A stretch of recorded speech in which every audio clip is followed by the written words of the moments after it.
Hey guys, before tonight's journey begins, take a moment to settle in. Find the position your body wants to rest in. Loosen anything that feels tight.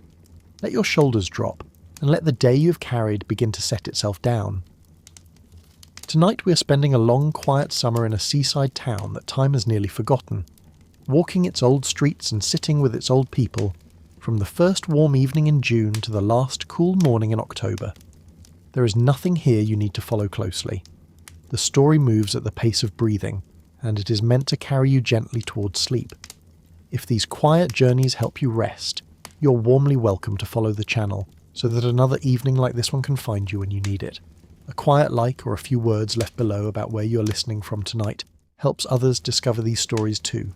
There is no hurry to do any of it. It can wait until morning or it can wait forever. None of it asks anything of you now. For now, there is only this, the warmth around you, the slow settling of the night, a long, gentle story waiting to begin. So let your eyes close if they wish to. Let your breathing slow, and when you're ready we will step down from a dusty coach onto a quiet road, where the smell of pine and salt reaches you together for the first time. There are towns along the coast of New England that used to matter a great deal. They had warehouses full of cargo and wharves crowded with masts, and the names of their ships were known in ports halfway around the world. And then, very slowly, the ships stopped coming. The harbour silted up, the railroad passed them by, the young people left for the cities, and the old people stayed, and the houses grew quiet, and the gardens grew tall, and the world forgot about them. We are going to one of those towns tonight. It is the summer of 1870-something. Two young women from Boston have come to spend the season in a great old house that belongs to one of their families, and we are going with them. Not to do anything remarkable. Not to witness any great event, only to be there, in the rooms and on the roads and along the shore while the summer passes. To sit in the square pews of the church on Sunday and listen to the bass viol. To eat supper by candlelight in a dining room where the blue India china has been set on the same sideboard for 60 years. To walk out to the lighthouse in the afternoon and watch the sun go down into a sea that has no edge. I keep thinking about what it would feel like to arrive in a place like that. You've been on a train, and then a coach, and the dust has been terrible, and someone beside you on the seat has been talking cheerfully for miles about people you don't know yet. And then the coach stops, and you step down, and the air changes. It's cooler. There's salt in it, and something green underneath the salt. The light is different here, lower and wider than the city light you're used to, and it makes everything look as if it has been resting for a long time. The house is just ahead, behind a row of tall poplars. The lilacs have finished blooming, but the roses haven't started yet. The front door stands open, and through it you can see all the way down a wide, dim hall to the garden beyond, where old plum trees are leaning toward each other like friends with a secret. The stairs are broad and shallow, as if the house has all the time in the world for you to climb them, and somewhere in that house there are chests that haven't been opened in years, and letters tied with ribbon that no one has read since the person who wrote them was young. The whole town is like that. Everything here has been kept because no one could bear to throw anything away, and no one has come along to insist upon it. The people are the same. They've kept their old clothes and their old opinions and their old grudges and their old kindnesses. They move slowly, and they talk about things that happened 40 years ago, as if they happened last week. You're going to know them, one by one, over the weeks to come. The woman at the lighthouse, the old captains on the wharf, the fisherman who doesn't say much, the strange lady in the ruined house who still believes it is 1820, and all her friends are well, but that's all ahead of us. For now there is only the coach pulling away behind you, and the quiet and the evening settling in around the house, like something that has done this every night for 100 years and sees no reason to stop. The coach has been going for nearly an hour, and the road is terrible.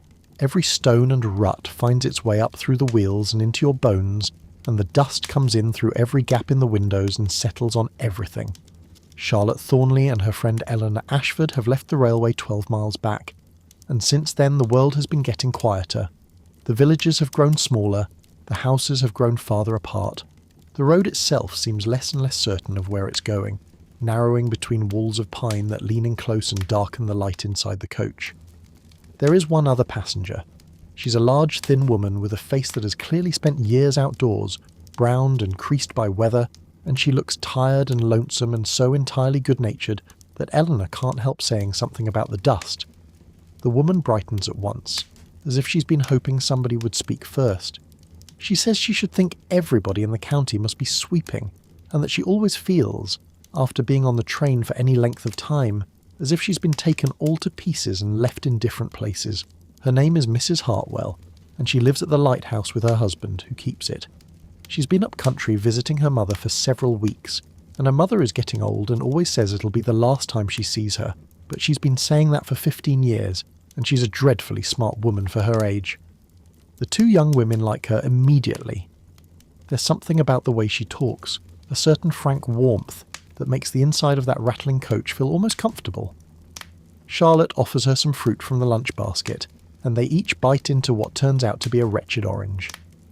Mrs. Hartwell chews thoughtfully for a moment and says they're lemons with oranges clothes on, and Eleanor's goes out the window, and Charlotte's goes after it for company. After that, they're proper friends. Mrs. Hartwell talks about the town and the lighthouse and the weather, moving from one subject to another with a cheerful energy that seems strange in someone who looked so tired only minutes ago. She has opinions about everything, delivered with a sharpness that never quite tips over into unkindness, and she laughs at her own jokes before she's finished telling them. She wants to know if they're going to stay in Whitmere long, and when Charlotte says all summer, the older woman is delighted. She tells them they must come out to the lighthouse to see her. Young people almost always like it out there. Most likely their friends will bring them. And then Charlotte asks if she knows the Ravensworth house, and Mrs. Hartwell's face changes entirely. She knows it as well as she knows the church. She's been trying to work out who these two could be, and now it makes sense. She'd heard that someone from the family was coming to take the house for the summer. Miss Adelaide must have left a great deal of china behind, she says. She set a great deal by that house, and she kept everything just as it had been in her mother's day. I think about what it must have been like, sitting in that coach while the miles went by and the dusk came in, knowing you were headed somewhere you'd barely been and couldn't quite picture. Charlotte had visited her great-aunt's house a few times as a child, but those visits had been brief and rather stiff, and it had been years since the last one. She knew the house was old, she knew it was full of things, but she didn't really know what she was walking into, and I think there's a particular excitement in that, the kind you only feel when you're young enough to believe that a whole summer stretches out ahead of you like a country you haven't mapped yet. None of us ever do know, when a summer is just beginning, what it's going to leave us with. The road runs through pine woods now and the air is starting to change. It comes in cooler through the coach windows, and underneath the dust there's something else. Salt. Not strong yet, just a suggestion of it. The faintest breath of the sea still miles away, mixed with the clean, sharp smell of the pines. The pastures they pass are bordered by low stone walls with lichens growing thick and yellow on them, and the fields are rough and hilly and full of granite ledges that break through the thin soil like the backs of sleeping animals. This isn't easy country. You can see it in the land itself, the way it resists being farmed, the way the trees crowd back in wherever they're given half a chance. But it has a kind of stern beauty too, especially now in the late afternoon light, when the shadows of the pines stretch long across the road and the sky above the treetops is turning the palest gold. They come over a rise, and there below them, for just a moment before the road dips back into the trees, they can see it, the harbour, the rooftops, the white steeple of a church, a scattering of wharves reaching out into water that catches the low sun and holds it. It doesn't look like much from up here, a small place tucked between the hills and the sea, going about its quiet business. But there's something in the way it sits there, so settled and so old, that makes you want to be careful with it. It looks like a place that has decided what it is, and doesn't intend to change its mind. I don't know exactly when Whitmere stopped being the town it used to be. There was a time, 50 or 60 years before Charlotte and Eleanor arrived, when the harbour was full of ships and the warehouses along the wharves were packed with goods from the West Indies and beyond. The men of the town were captains and merchants, and their wives and daughters set tables with china they'd brought from Canton and wore silks that had come round the Horn. But the embargo came, and the war after it, and a sandbar crept slowly across the mouth of the harbour, and the ships grew fewer and the warehouses emptied, and the young men went away to find work in the cities and the factory towns. What was left was what had always been there underneath.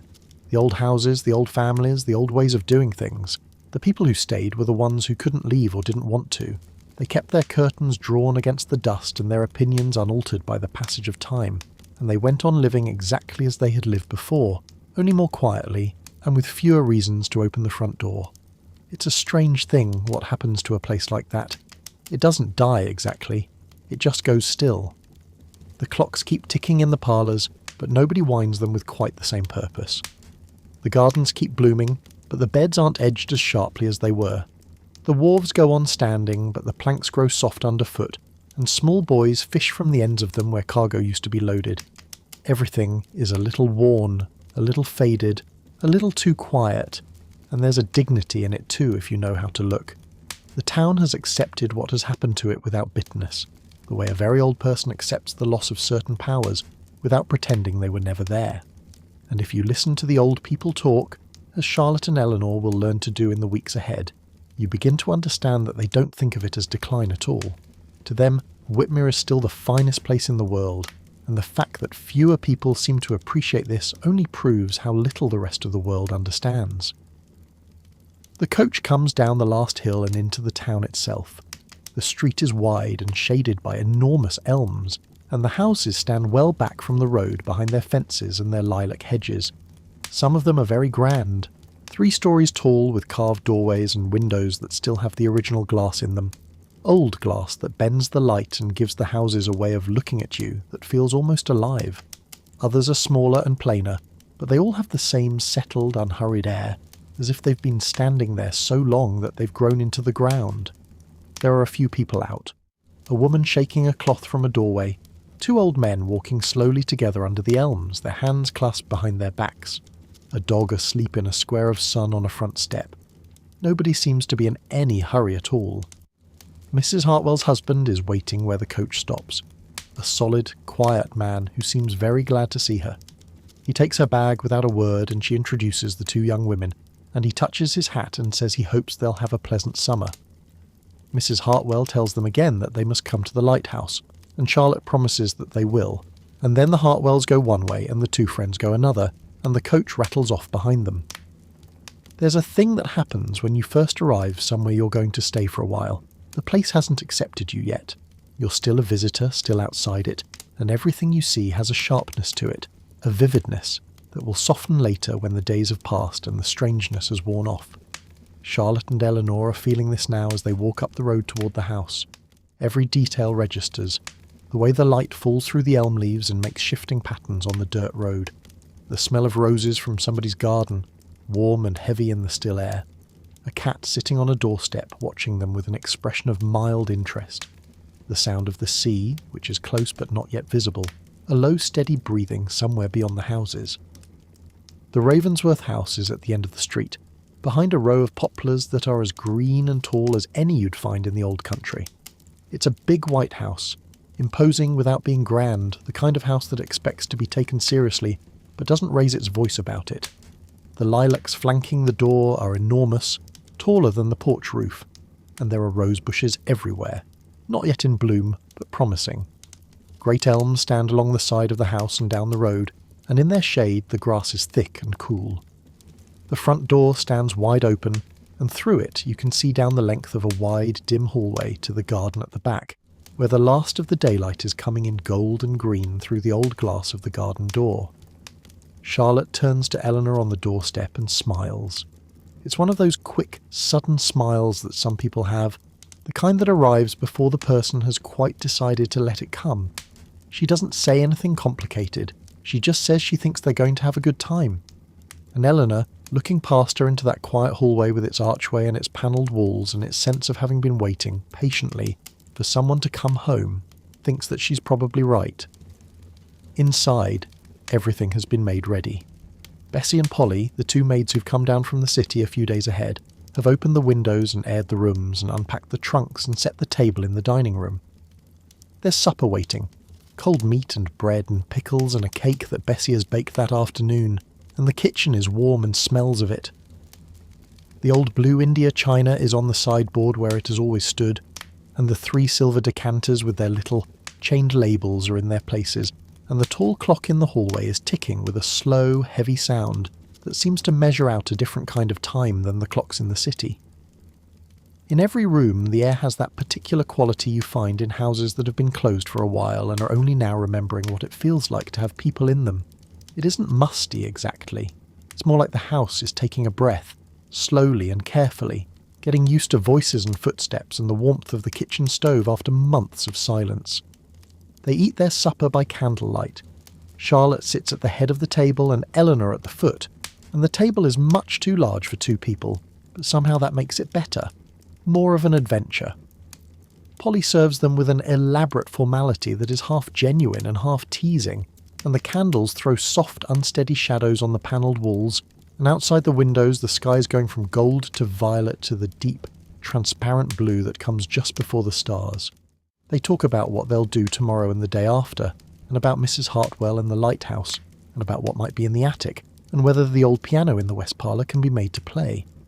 Their voices are easy and unhurried, the way voices get when there's no one waiting for you to finish, when the evening belongs to you entirely and the morning's a long way off.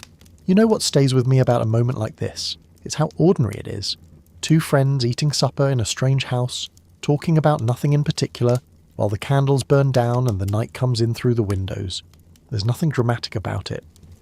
But I think the happiest hours are almost always the ones you don't notice at the time, the ones that slip by quietly while you're busy being comfortable. And I think Charlotte and Eleanor were happy that evening in a way they didn't quite recognise yet, because they hadn't been there long enough to know what they had. After supper, they go outside. It's nearly dark now, and the air is cool and clean after the dusty journey, and the stars are beginning to show. They walk down a short lane between hedges of bayberry that brush against their sleeves as they pass, and the crushed leaves give off a sharp, waxy smell. Then the hedges end, and the ground changes from dirt to pebbles under their feet, and there it is. The harbour, dark and still, with the lights of a few houses reflected in the water, and the shapes of boats resting at their moorings. Beyond the harbour, the open sea, barely visible, just a deeper darkness where the sky meets something that moves. The lighthouse beam sweeps round, slow and steady, and for a moment it catches the white crests of waves far out, and then it passes, and they're gone. They stand there for a while without saying anything. The salt air comes in against their faces, cool and damp, and the sound of the water is everywhere around them. Not loud, just constant, a soft, irregular breathing that seems to come from the ground itself. Somewhere behind them in the town a door closes gently. Somewhere out on the water a bell rings, a single clear note that carries a long way in the still air, and then fades into the darkness. Charlotte says something quiet about how different it is from the city. How the silence here isn't really silence at all, it's just that everything speaks more softly.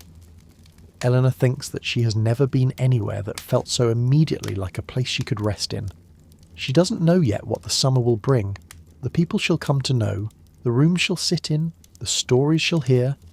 She doesn't know the particular way the light falls on this coast in the early morning, or how the fog sounds when it comes in off the water. All of that is ahead of her, waiting in the weeks to come, patient as the old house behind her. For now there is only the sea, and the slow sweep of the light, and the smell of salt and pine and bayberry, and the sense of having arrived at last somewhere that has been here all along. The first thing you notice about the Ravensworth house, once you've been inside it for a few hours, is that it doesn't seem to believe in hurry. The stairs are so broad and so shallow that you couldn't rush up them if you tried. The doors are heavy and swing slowly on their hinges. The rooms are large enough that sound gets lost in them, and your own footsteps seem to belong to someone else, someone farther away and more careful than you are. It's the kind of house that was built by people who expected to live in it for generations, and who saw no reason to make anything small or quick or temporary. Everything here was meant to last. Charlotte and Eleanor begin exploring the morning after they arrive, and it takes them most of the day. They start in the front hall, which is the grandest part of the house, with an archway dividing it in two and panelling on every wall, dark wood that has been rubbed smooth by 100 years of hands brushing past it. There's a great door at each end, and when both are open you can see straight through from the lilacs at the front to the old plum trees in the garden, leaning toward each other like 2 friends sharing a confidence. The light that comes in is green and filtered, softened by all those leaves outside, and it moves slowly across the floor as the morning passes, the way sunlight does in very old churches. The west parlour is where they'll spend most of their time, though they don't know that yet. It has a great fireplace framed in blue and white Dutch tiles, each one painted with a tiny scene from the story of a good man's life and a bad man's life. The two stories start from the same cradle at the top, a peculiar little cradle in the very centre, and then they branch out on either side, one man doing virtuous things and the other doing wicked ones, until at the bottom they each arrive at a large coffin. The good man is being led off by two rather stern-looking angels, and the bad man is being chased by something with horns and claws and a great many eyes that is coming at him out of the distance, open-mouthed and bringing a chain. Charlotte and Eleanor study these tiles for a long time on their first morning, and they'll go on studying them all summer without ever quite agreeing on what some of the middle scenes are meant to represent. There's a large cabinet against one wall that holds all the small curiosities the family has collected over the years, things that seem to have no other home. Odd china figures and cups and tiny vases, intricate Chinese carvings in dark wood, no bigger than your thumb, but so detailed that you can see individual leaves and birds, pieces of coral, rough and white and branching, and beside them shells from seas that are half a world away, smooth inside and pink as the inside of a mouth. There are minerals that catch the light, and carved coconut shells, and little figures made of ivory that have gone yellow with age. Underneath the cabinet are boxes of old letters and stacks of magazines that go back decades, because this is one of those houses where nothing has ever been thrown away. In one bundle they find a parcel of handwritten sermons, and Charlotte remembers that a younger son of the family had gone into the church and died young. His sermons have been waiting here ever since, in the dark, unread and careful and full of hope. I keep thinking about that cabinet. There's something about a collection like that, built up over a lifetime, over several lifetimes really, that tells you more than any portrait could. Every piece was carried home by somebody. Somebody stood in a market in Canton or a shop in the South Seas and picked up that particular shell, turned it over, thought it was beautiful, and carried it all the way across the ocean. And now it sits on a shelf in a quiet room in a New England town, and nobody remembers who brought it or why. But the thing itself is still beautiful. The coral is still branching toward the light it hasn't seen in 50 years. The ivory is still smooth. These things outlast the hands that held them, and there's something in that which I find both sad and strangely comforting, as if the care that was taken with them has somehow been preserved along with the objects themselves. The staircase is wonderful. Every step is so broad and low that climbing it feels like no effort at all, and halfway up there's a square landing with an old straight-backed chair in each corner, and a large round-topped window between them, with a cushioned seat built into the wall beneath it. You can see the garden from here, and the village beyond it, and the hills far inland, and in the evening the sunset fills this window and turns the whole landing to gold. Charlotte and Eleanor will sit here often as the weeks go by, reading their letters or watching the light change or simply resting with their backs against the warm wood, saying nothing at all. The upper hall is wide and runs the full length of the house, and it has that feeling some hallways have of being a room in its own right, a place where things accumulate. There are more old chairs, and a pair of enormous sofas that are really too big to be anywhere else, and on these the two friends will pile whatever they've collected on their walks, seashells and dried flowers and interesting stones, and once a very old horseshoe that they found on the beach. Facing each other on either side of the wide sea-looking window are two old secretaries, tall and dark and full of small drawers and pigeonholes. One of them, they discover, has secret compartments, tiny drawers hidden behind panels that open only if you press just the right spot, and on a rainy afternoon during their first week they write a solemn journal on yellow old letter paper they find inside, and hide it in the deepest drawer, and flatter themselves that it will be found one day, and regarded with great interest by somebody who doesn't exist yet. There's one room upstairs that gives them pause. It's the best bedchamber, and it's large and heavily furnished, with a canopied bed and enormous easy chairs, and everything in it is draped in some old white cloth that seems to move and flutter by itself even when there's no draught. The carpet is a strange dark thing in reds and browns and greys that won't resolve into any pattern, no matter how long you look at it. The wallpaper was taken from a French ship long ago, and part of its surface is smooth and part of it is shaggy, a texture that seems to invite small spiders, which have made their homes in the rougher patches and travel back and forth across the shiny places on errands of their own. The colour is a faded pink and a deep, dead sort of red, with pale spots that make it look as if it has been damp for years.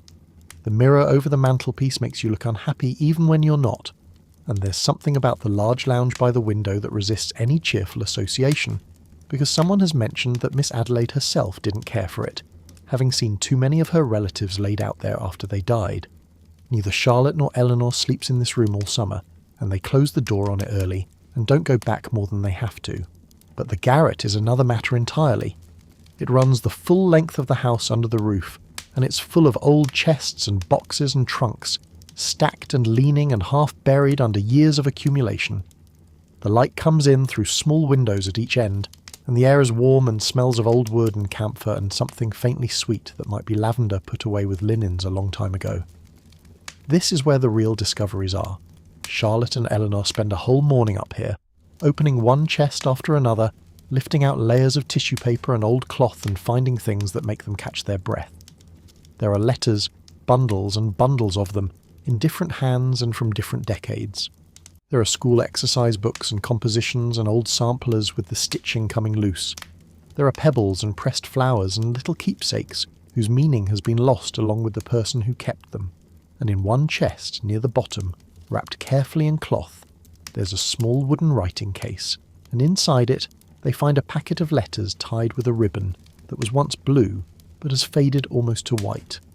The letters are written in a strong plain hand, and they're ship letters, posted from harbours with foreign names. Beside them is a locket with a miniature painted on ivory, a young man's face, and a lock of brown hair, and some dry twigs and petals that were once wild roses, the kind that still grow among the rocks along the shore. Charlotte knows her great-aunt never married, and nobody ever seemed to know why. She was rich and handsome and well-educated, and there must have been chances enough. But here's the answer, tucked away in a chest in the garret, kept for decades in the dark. There was a sailor, and perhaps he was lost at sea, or perhaps something else happened that nobody will ever know, and she kept the secret faithfully all her life, never mourning openly, never explaining. Charlotte says she always thought her aunt was the most matter-of-fact old lady who ever lived, and yet here's her romance after all.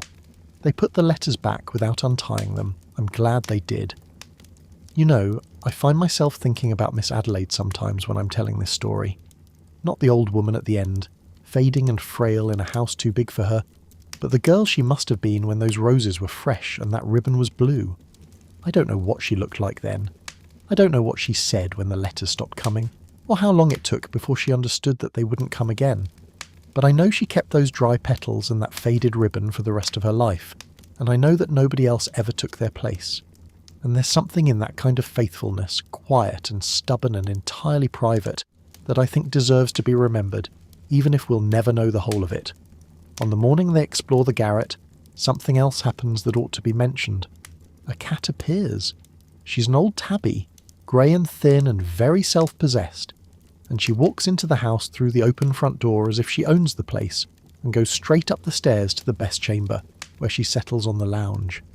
Eleanor assumes she belongs to one of the neighbours and has wandered in, but when Mrs. Hewitt comes to call that afternoon, the small, quick woman with bright black eyes and a cap that belonged to Miss Adelaide herself, she tells them it's the old lady's own cat.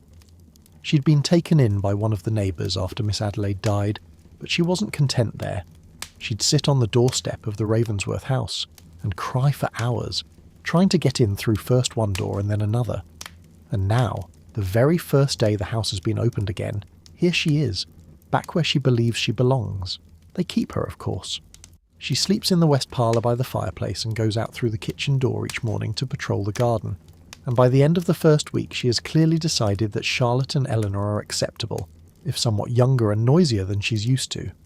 It's in the west parlour that they make their real home.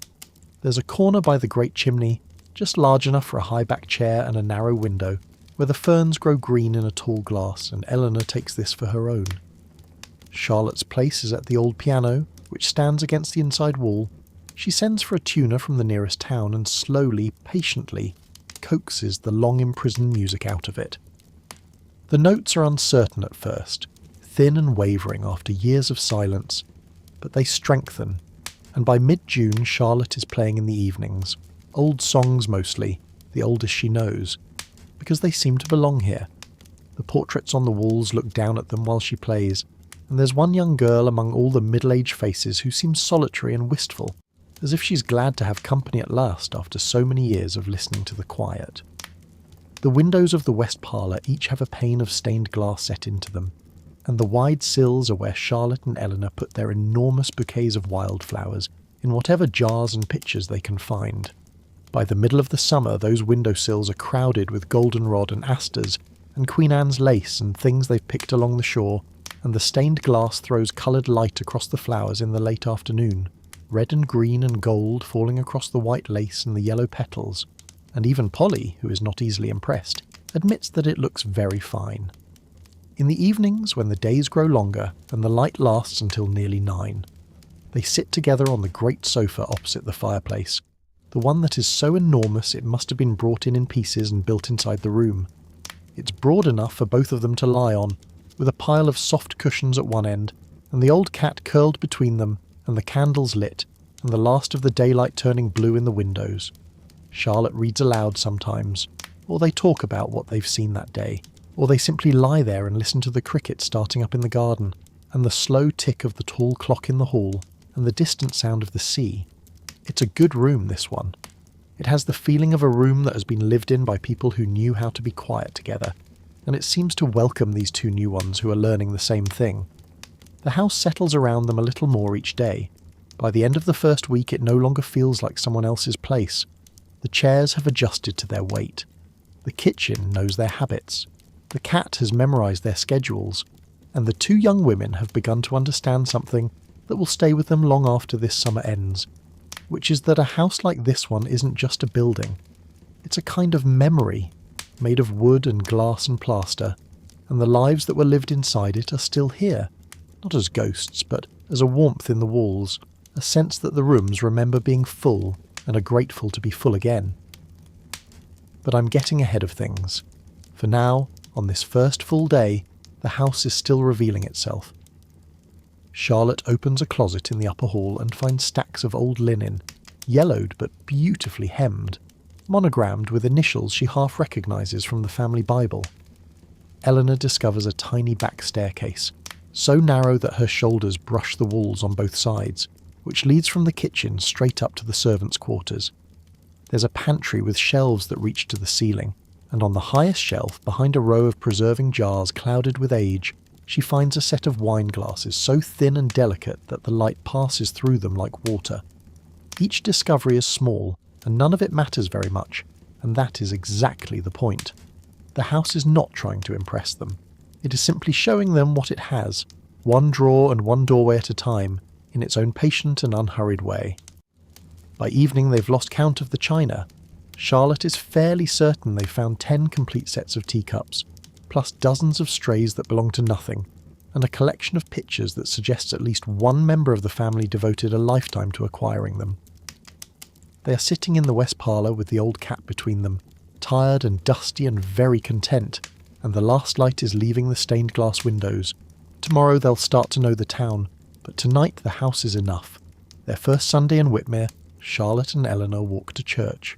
It isn't far. Nothing in town is far from anything else, which is one of the things that makes the place feel so contained, so complete in itself, as if everything you could possibly need is within the reach of a short walk. The church is white and plain and old, set back from the road behind a low iron fence, and the elms around it are so large that the building seems to stand in permanent shade. The door is open, and they can hear, before they go in, a sound that stops them both on the path. Someone in the gallery is tuning a bass viol. They look at each other. Charlotte takes Eleanor's hand and presses it, and they go inside trying very hard to keep their faces composed, because this is more than they'd hoped for. There's a violin as well, and sometimes a flute, and a choir of men and women in the gallery above, though the whole congregation is expected to join in the singing. The pew they're shown to is a square pew, the old kind with a door that latches, and it's by an open window that looks out toward the sea. They can see the water from where they sit, bright and blue beyond the marshes, and the air that comes in is cool and smells of salt and cut grass. They've come early, and they watch the congregation arrive. The old families come first, or at least the ones who consider themselves old families, walking up the aisle with a stateliness that is clearly the most public display of dignity available to them all week. This is their one chance to show the town who they are, and they take it seriously. The men wear coats that were fashionable a generation ago and carry themselves as if they're aware of being watched. The women are more interesting. They wear thin, soft silk gowns that must have been brought from overseas years and years before, and wide collars fastened with mourning pins that hold a lock of somebody's hair. They have big black bonnets, some with stiff capes, and they carry themselves with a grave, unhurried grace that makes you think of ships under full sail. There are shawls. I want to tell you about the shawls, because Charlotte and Eleanor become fascinated by them, and so do I. Some of the older women wear white china crepe shawls with fringes so fine and so long they seem to float.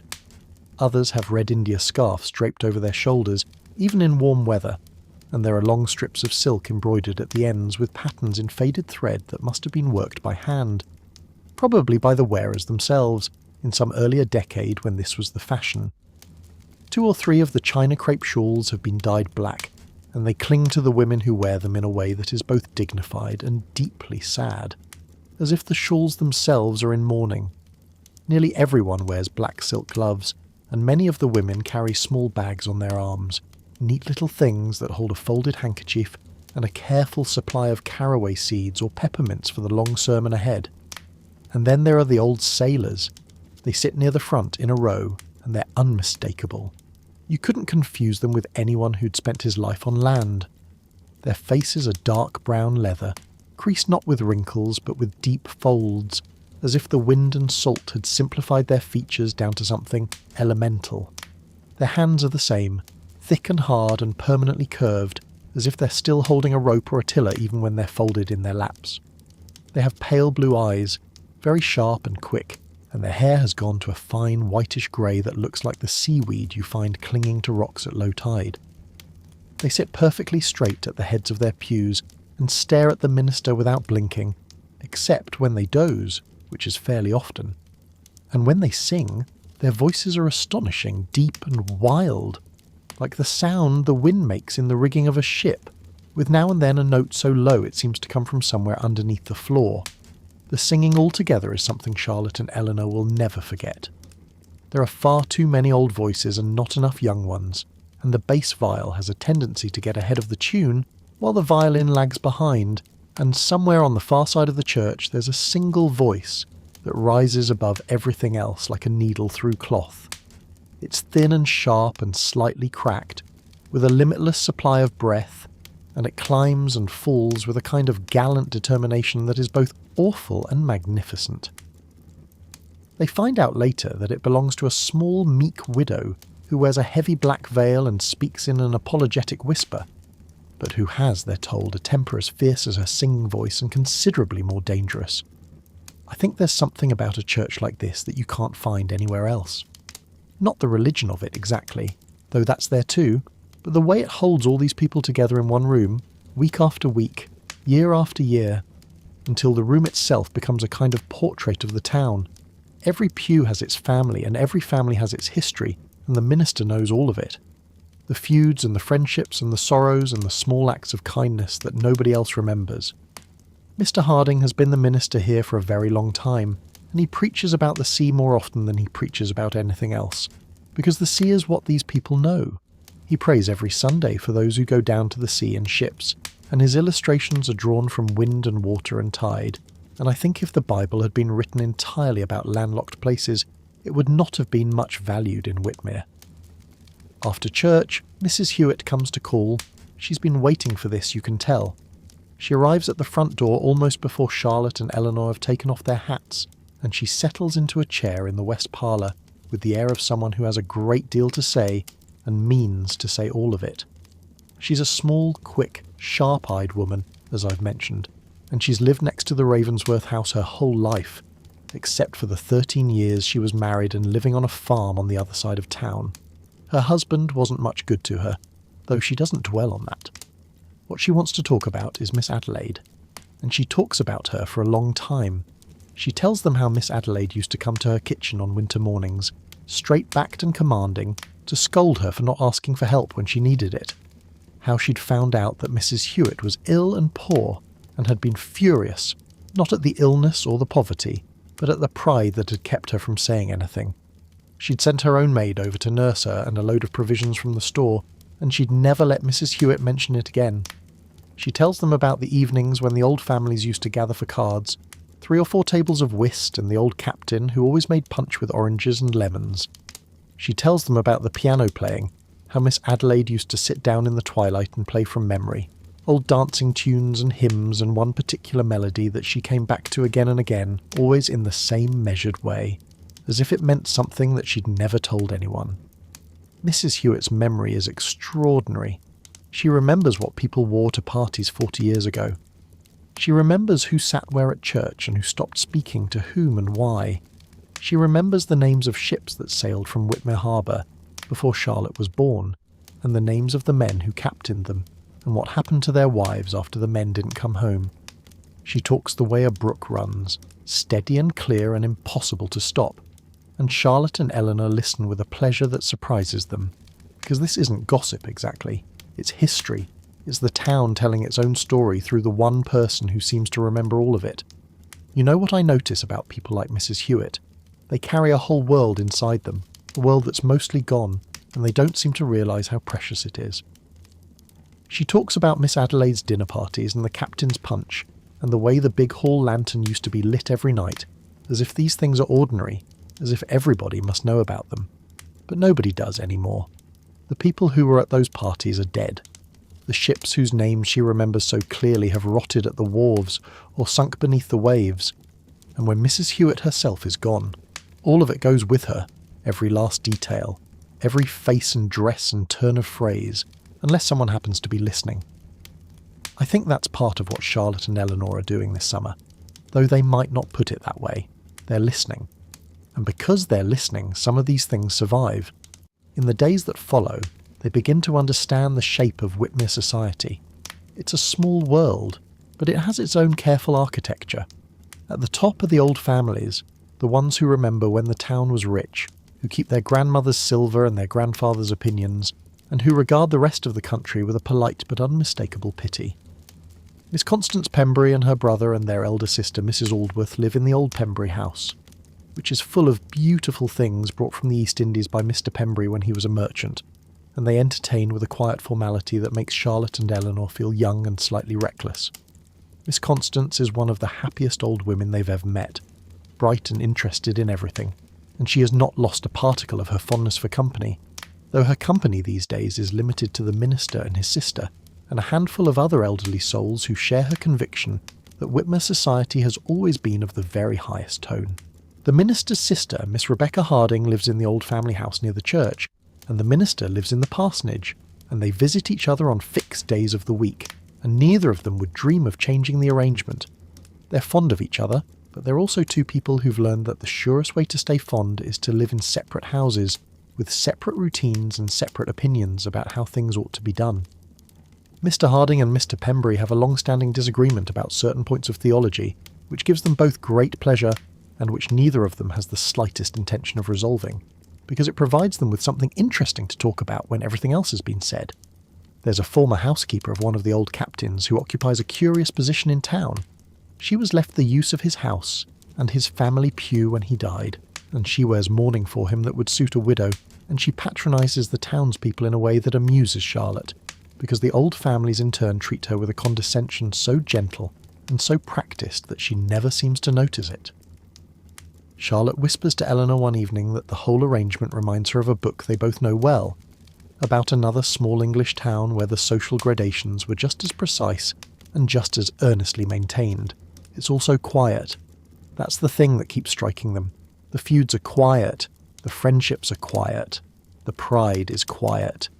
Even the grief is quiet, tucked away behind closed doors and proper faces. Nobody in Whitmere makes a fuss about anything. They simply go on, year after year, doing what they've always done, wearing what they've always worn, sitting where they've always sat, and if the world outside has changed beyond recognition, that is the world's problem, not theirs. Charlotte and Eleanor take to spending time in the old burying ground near the church, sitting on a broad stone in the wall under a maple tree, reading their letters or waiting for the mail coach. The gravestones lean in every direction, and the grass grows long between them, and there are straggling sumacs and acacias scattered about. Many of the stones are so old and worn that you can only trace a letter here and there with your fingertip, kneeling in the grass. But the ones you can read are worth reading. There are stones for men lost at sea, and they almost always give the name of the ship so that the vessel is remembered along with the man. The ship Dorado, supposed to have foundered off the Cape of Good Hope. The brig Doris, lost with all hands in the North Atlantic. You find yourself caring about these ships as much as about the men who sailed them, because the names are so vivid, so particular, and the oceans they disappeared into are so vast. There are other stones for men who held offices long since abolished, surveyors of the King's Woods and officers of His Majesty's Customs, and reading their titles you can feel, just for a moment, how important this little town once was, how connected to the larger world, before the world moved on and left it behind. And there are epitaphs that are genuinely beautiful, stiff and formal in their language, but full of a tenderness that comes through the old words like light through heavy curtains. You can feel the effort that went into them, the desire to say something true and lasting about a person who was loved, and the sorrow of knowing that no words are ever quite enough. There's one afternoon, early in the summer, when they're sitting in the burying ground and the light is coming in low through the elms and falling across the old stones, and Eleanor says something that stays with Charlotte for a long time. She says it's a curious thing. How much more real these people become to you when you've read their gravestones and heard their stories from the old neighbours. They aren't famous. They didn't do anything the world would remember. But they were here, in this place, living their lives with whatever dignity and courage they could manage, and the proof of it is all around you, in the stones and the houses and the faces of the people who are still here, carrying forward something that was handed to them by people who are now under this grass. The shadows lengthen. The maple leaves shift in a faint breeze off the water. Somewhere in the distance past the marshes, a gull cries, and the two young women sit there a little longer on their stone, in no hurry to go home, feeling the weight of all those quiet, ordinary finished lives settling around them like evening. Later that week they take tea for the first time with Miss Constance Pembury. The old maid brings it round on a tray, and afterward they sit talking in the twilight, looking out through tall windows at the garden. Miss Constance and Mrs. Aldworth have a great treasury of old brocades and laces and ornaments, and they show some of these to Charlotte and Eleanor, telling the story of each piece, who wore it and when, and what happened at the party or the voyage or the funeral where it last appeared. The two sisters handle these relics with a tenderness that makes the fabric seem almost alive, as if the silk still remembers the warmth of the body it once covered. At 9 o'clock, Mrs. Aldworth says, in her gentle, firm way, that they always have prayers at 9. The servants come in, and she reads a psalm, and Mr. Pembury reads the evening prayers from the old prayer book, and the candlelight moves on the walls, and Charlotte and Eleanor feel very young, and very present, and very glad to be there. Walking home afterward in the moonlight down the quiet street under the elms, they tell each other how much they've enjoyed the evening. For somehow that house and those people had nothing to do with the present, or the hurry of the world outside. They belonged to something older and steadier, and for one evening Charlotte and Eleanor had been allowed to belong to it too. They go out to the lighthouse for the first time on a bright afternoon in the middle of June, catching a ride with one of the fishermen who passes that way on his route to the outer grounds. The boat is small and sits low in the water, and the sail is brown and patched, and the whole thing smells powerfully of fish and tar and salt-soaked rope. Charlotte and Eleanor sit in the bow with their skirts tucked around them, and their faces turned into the wind, and the fisherman handles his ropes and his tiller with the easy, unconscious skill of a man who could do this in his sleep. The harbour slides away behind them, and the town shrinks to a line of white houses and dark trees along the shore, and then even that is gone, and there's nothing but the open water and the light on it, and the lighthouse ahead, standing on its rock like a white finger pointing at the sky. It's a small island, barely more than a ledge of granite with enough soil for a few tufts of grass and a determined rosebush that Mrs. Hartwell tends with fierce devotion. The landing is a flat ledge of rock worn smooth by boots and waves, with an iron ring bolted into it for tying up, and the spray comes over it on rough days. Charlotte and Eleanor step ashore carefully, and the rock is warm under their shoes from the afternoon sun, and the air out here is different from the air on the mainland. Cleaner somehow, stripped of everything but salt and wind. The lighthouse itself is slender and tall, and the keeper's house is attached to it, low and sturdy, built to withstand the worst the Atlantic can throw at it. Mr. Hartwell comes down to the landing to help them ashore, a quiet man who says very little, but who has a way of nodding that makes you feel thoroughly welcomed. His nephew lives with them, a guileless, agreeable fellow of about 40, and between the two men there is a passion for mechanical invention that has transformed the inside of the house into something between a workshop and a museum of ingenious devices. There are attachments bolted to the stove that serve purposes Charlotte and Eleanor can't begin to guess at. There are fixtures on the walls for hanging every conceivable household object, and catches in the floor to hold doors open, and elaborate contraptions to close them again. But the masterpiece, the thing they're clearly proudest of, is the system of bars and bolts and chains on the front door. It's immense. It would stop a battering ram. It has been engineered with a seriousness that suggests the two men expect at any moment a siege by a hostile navy. Mrs. Hartwell tells Charlotte and Eleanor with a perfectly straight face that the door is usually standing wide open all night long in summer weather, and that she can't remember the last time anyone tried to break in, unless you count the cat. But the men enjoy their bolts, and she lets them be. On the back of this famous door, Charlotte discovers a row of small marks scratched into the wood and asks what they mean. Mrs. Hartwell explains that one summer she tried to keep count of how many people came to the house to complain about the neighbours' chickens getting into their gardens. She'd given it up after a few weeks, she says, because the marks were getting too many, and the chickens showed no sign of reform. The door is covered in little scratches row after row, and Charlotte and Eleanor find this so delightful that they go back and count them, and there are over 100. Mrs. Hartwell's bedroom is partly a gallery. The walls are covered with portraits and photographs of her relatives and friends, hung close together in no particular order, and she's always delighted to tell you who they are. Her commentary is precise and unsparing. There's her oldest brother's wife, who'd be well featured if it weren't for her nose, which looks as if it had been thrown at her, and she hadn't been particular about having it on straight. There's a cousin from Vermont who has the look of a woman who's been disappointed by everything in life and has come to expect no better. There's her late husband's mother, who was a good soul, but had no more chin than a flounder. Charlotte nearly has to leave the room, she's laughing so hard, and Mrs. Hartwell looks pleased and puzzled in equal measure, because she doesn't think she's being funny. She's simply telling the truth as she sees it, which is a habit of hers that makes her one of the most entertaining people in the world to sit with on a summer afternoon. I find myself thinking about Mrs. Hartwell a good deal when I tell this story. She's one of those people who came from somewhere else, from the hills of Vermont in her case, and made a life in a place that must have seemed strange to her at first. She says the sea doesn't come natural to her, and that she'll always be a real up-country woman no matter how long she lives along the shore. But she's been here 17 years now, and she's as much a part of this coast as the rocks. I think there are people who belong where they end up, even if they didn't start there, and Mrs. Hartwell is one of them. She has an honesty and a steadiness and a tremendous common sense that suits this place, where the weather is hard and the company is scarce, and you have to be able to live with yourself through the long winters when the wind doesn't stop and the waves don't stop, and there's nobody to talk to but your husband and his nephew and the gulls. Sailing parties come out to the lighthouse all through the summer from up and down the coast. Some are polite and some are not, and the questions they ask are always the same. Mrs. Hartwell has her opinions about visitors, most of them generous, though she's been known to express a quiet exasperation with the ones who leave their picnic litter on the rocks or try to carve their names into the lighthouse door. But she's always hospitable, and she serves cold water and answers every question, and if the visitors are pleasant, she'll invite them to sit down and stay a while. One afternoon when Charlotte and Eleanor are visiting, a party of young people arrives by sailboat to see the lighthouse.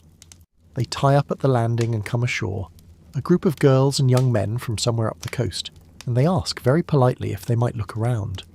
Mrs. Hartwell's ankle is bad that day, so Charlotte offers to take them up.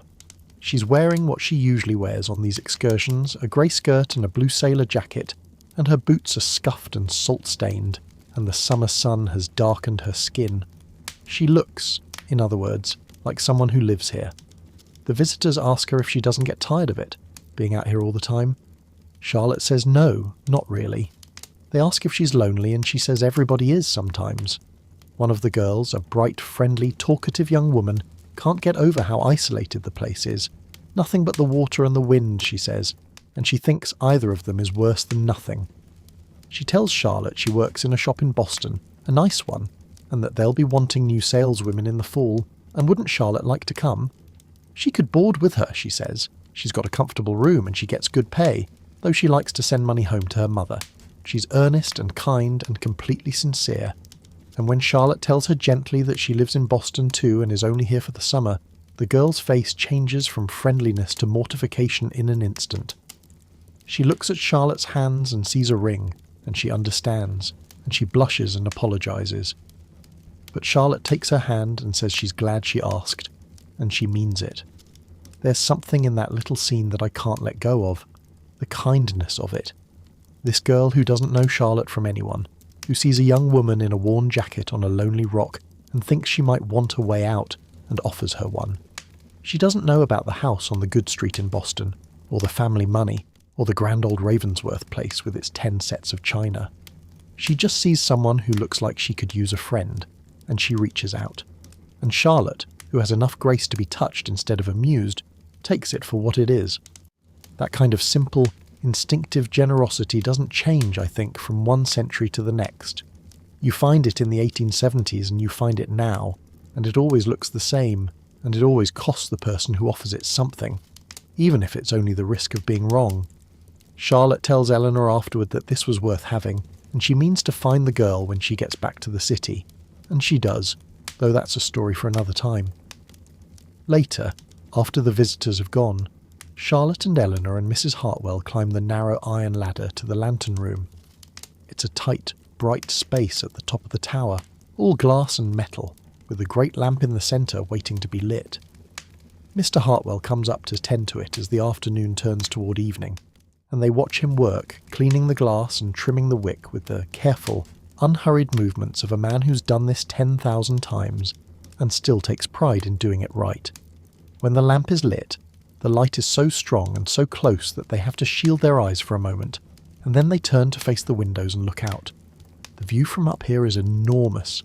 The sea stretches away in every direction, and the coast is a dark line to the west, and the sky is beginning to do the things it does at the end of a summer day.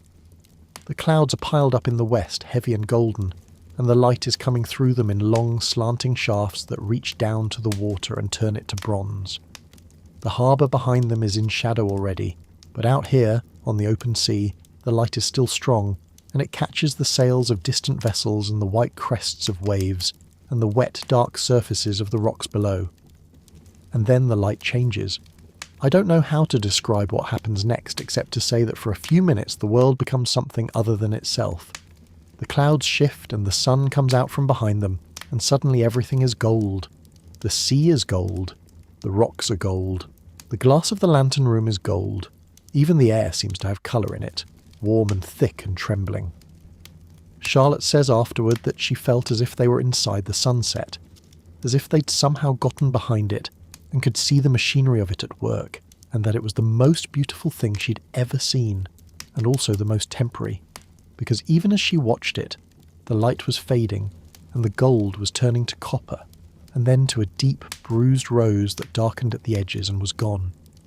But there was a moment before that, when the light was at its strangest and most beautiful, when the sea was silver, and the sky was silver, and there was a bank of grey cloud lying low along the horizon like a curtain, and beneath it a strip of the palest, clearest yellow, neither sea nor sky, but something in between. And out on that silver water, in the distance, there was a little black boat, climbing one white wave after another, drifting slowly, as if it were bound for that far, faint country beyond the edge of the world. Nobody said anything. They just watched. And I think in that moment none of them could have told you whether they were looking at something real or something imagined. And it didn't matter, because the feeling was the same either way.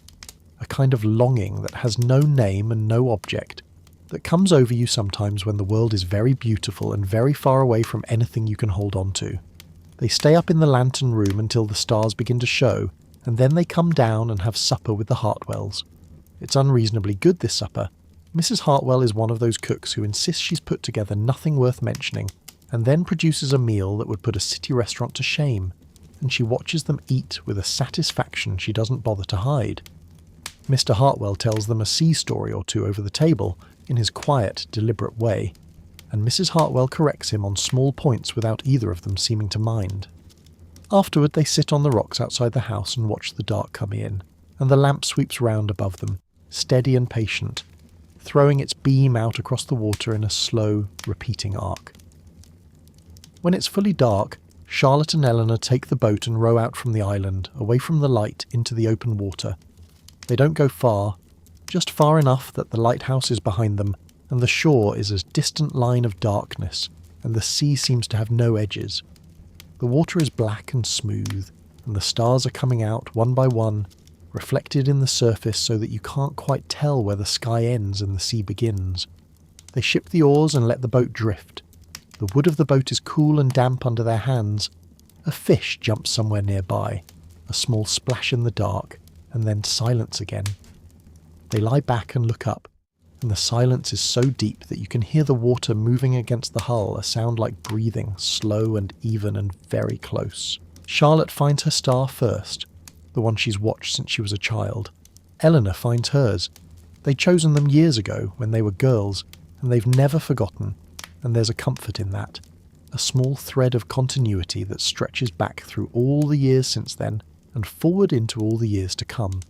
The sky gets darker and the stars get brighter, and the lighthouse beam sweeps past them every few seconds, touching the water around them with a brief pale light and then moving on. They stay out for a long time. Sometimes they talk softly about nothing in particular. Sometimes they sing old songs that sound different out here on the water, smaller and more fragile, as if the darkness is very gently taking them apart. But mostly they're quiet. The boat rocks, the stars turn, the light goes round, and after a while they pick up the oars and row slowly back toward the island, where Mrs. Hartwell is waiting with a lantern on the rocks, and the kitchen window is still lit, and the old house on its ledge of granite looks warm and alive and very small against the enormous dark of the sea and the sky. It's late when they finally leave, later than they meant to stay, and the ride home across the harbour is cold and quiet. The fisherman who brought them has come back for them as promised, and he rows steadily without speaking, and the oars dip and pull and drip in the dark. The town is asleep when they reach the landing. They walk up the road in the dark, arm in arm, not talking, and the houses are shut and silent, and their own house is waiting for them with the hall lamp burning low, just as Miss Adelaide used to leave it, and the old cat asleep by the cold fireplace. Charlotte says good night on the landing. Eleanor goes to her room and stands at the window for a moment, looking out toward the harbour, where the lighthouse beam is still sweeping, small and far away now, steady as a heartbeat. She thinks she's never been anywhere so quiet or so full. On fine mornings, if you walk down to the wharves around 10 o'clock, you'll find them there. The old captains. They sit together on the sunny side of the fish houses in a row, like turtles on a log, and they smoke their short black pipes and they talk. Some of them are there every day, rain or shine, but the less regular members are older still, and the epidemics of rheumatism that sweep through Whitmere every few weeks thin their ranks considerably. It's understood that every one of them is to be called captain, though Charlotte suspects that some of them came by the title simply by reaching a certain age and looking the part. They talk about the weather, which is their primary subject and one on which they hold opinions of almost religious intensity. They talk about the sea, and about ships, and about the cargo that used to fill the warehouses behind them, and about the voyages they made 40 and 50 years ago to ports whose names still roll off their tongues with a kind of muscular pleasure, as if the saying of them is a small voyage in itself. You'd think, after all these years, they'd have run out of things to argue about, but they haven't. The disagreements are as fierce as they are ancient.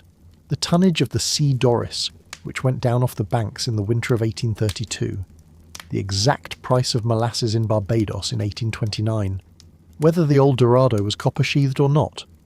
These matters have been disputed so many times that each man knows the other's position as well as his own, and the arguments have worn grooves in the air the way cartwheels wear grooves in a road, and yet they come back to them with an energy that suggests they might at any moment discover something new. They never do. But the possibility keeps them going. Charlotte and Eleanor wish very much that they could join this company, but they learn early on that the appearance of an outsider causes a cold and disapproving silence. The Captain's Club is not open to the general public, You must be old, and you must be male, and you must have been to sea, and preferably you must be slightly deaf, which most of them are, so that the conversations take place at a volume that carries easily to anyone who happens to be standing around the corner of the nearest warehouse. Which is where Charlotte and Eleanor sometimes stand, not for long, because they feel guilty about eavesdropping, but long enough to hear Captain Whitford, the eldest and most formidable of them all, telling a story about a piece of cloth he'd bought in Bristol. It seems he'd purchased the cloth, and the shopkeeper had delayed sending it until just as they were ready to weigh anchor. Captain Whitford had happened to take a look at it, and the quality was nothing like what he'd paid for. He went ashore in a fury, he says, and walked into the shop, and the man went pale and started grinning and making excuses. Captain Whitford told him, in a voice that the two young women can imagine carrying across any harbour in the world, that the cloth looked as if it were built of dog's hair and devil's wool, kicked together by spiders, and that it was coarser than Irish frieze, 3 threads to an armful.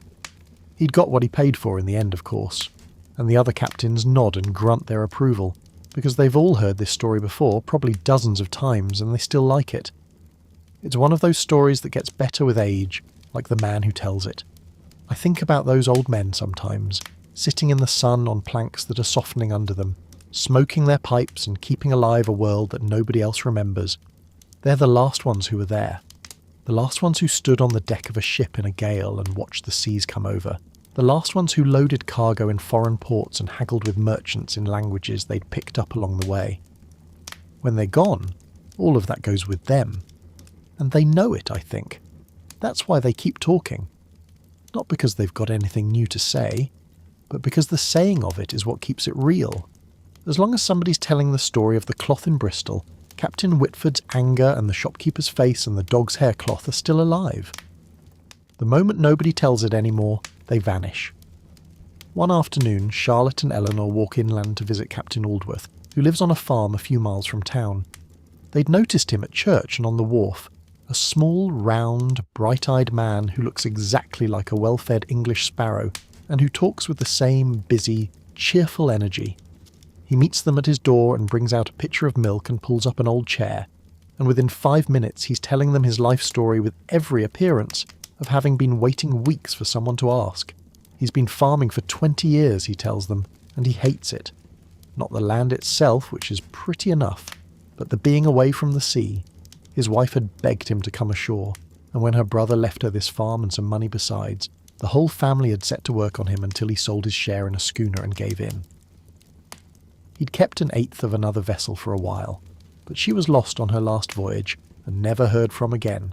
And now here he is, stuck up on a hill where he can't even see the water, and the young people call him old Captain Aldworth and treat him like a grandfather, and the women tell him to be careful and not fall, and when they want to be kind, they say how wonderful it is that he keeps his hearing. He doesn't complain about this exactly. He tells it with a kind of rueful good humour, as if he knows it's funny even though it hurts.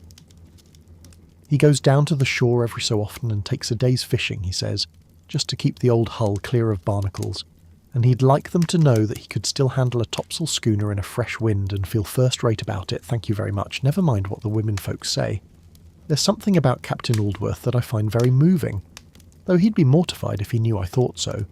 He's a man who was made for one life, and ended up living another, and he's done it without bitterness mostly, but you can see the longing in him when he talks about the sea.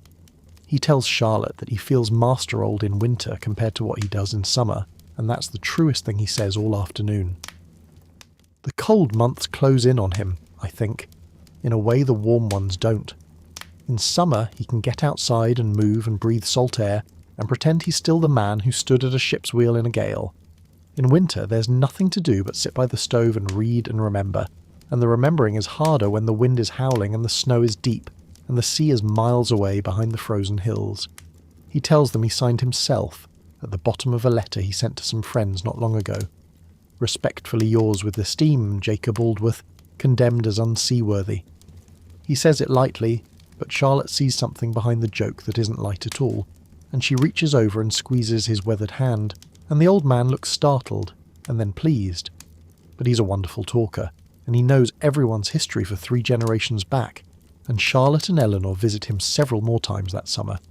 They go fishing with him once, and he's a different man on the water, quick and sure and happy, and he tells them sea stories all day long, each one leading naturally into the next, and his eyes are bright and his voice is strong, and you can see the boy in him, the boy who ran away to sea because he couldn't stand another day on land.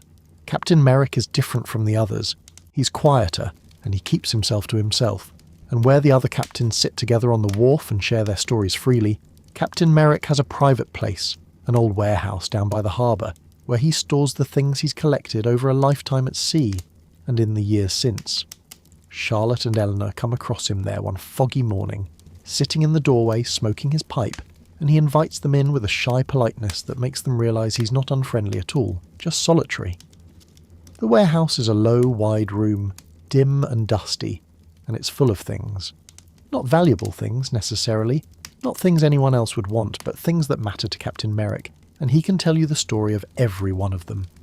There are oars and sails and lengths of rope with beautiful, intricate knots worked into them. There's a ship's capstan and a sailor's hammock slung from the rafters, and several old sea chests with names and ports painted on them in fading letters.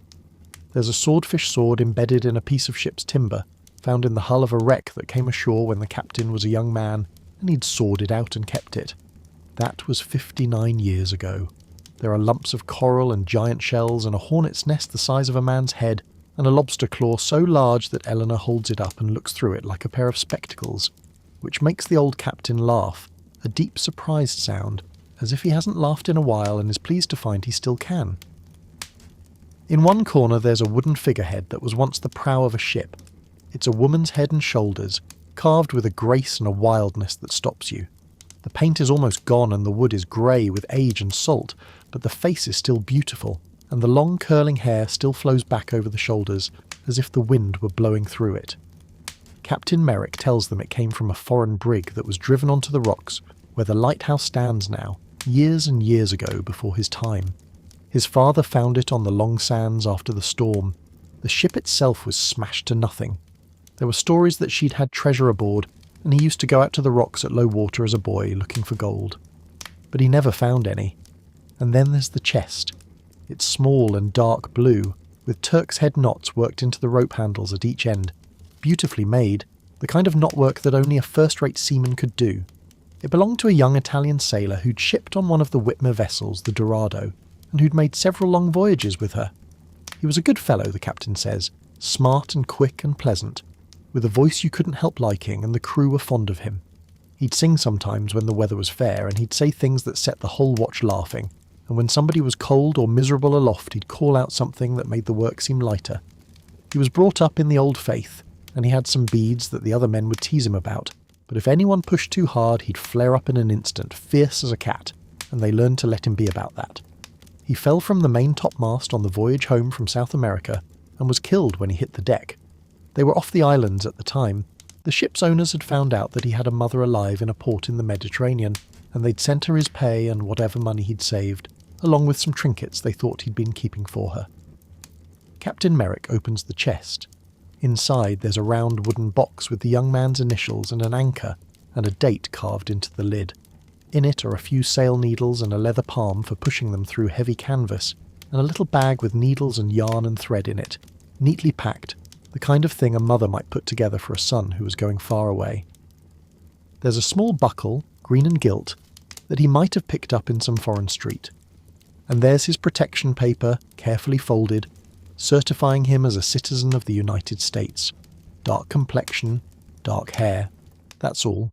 A needle and thread, a buckle, a piece of paper, the whole of a young man's portable life, the things he carried with him from one end of the world to the other, fits inside a box you could hold in 2 hands.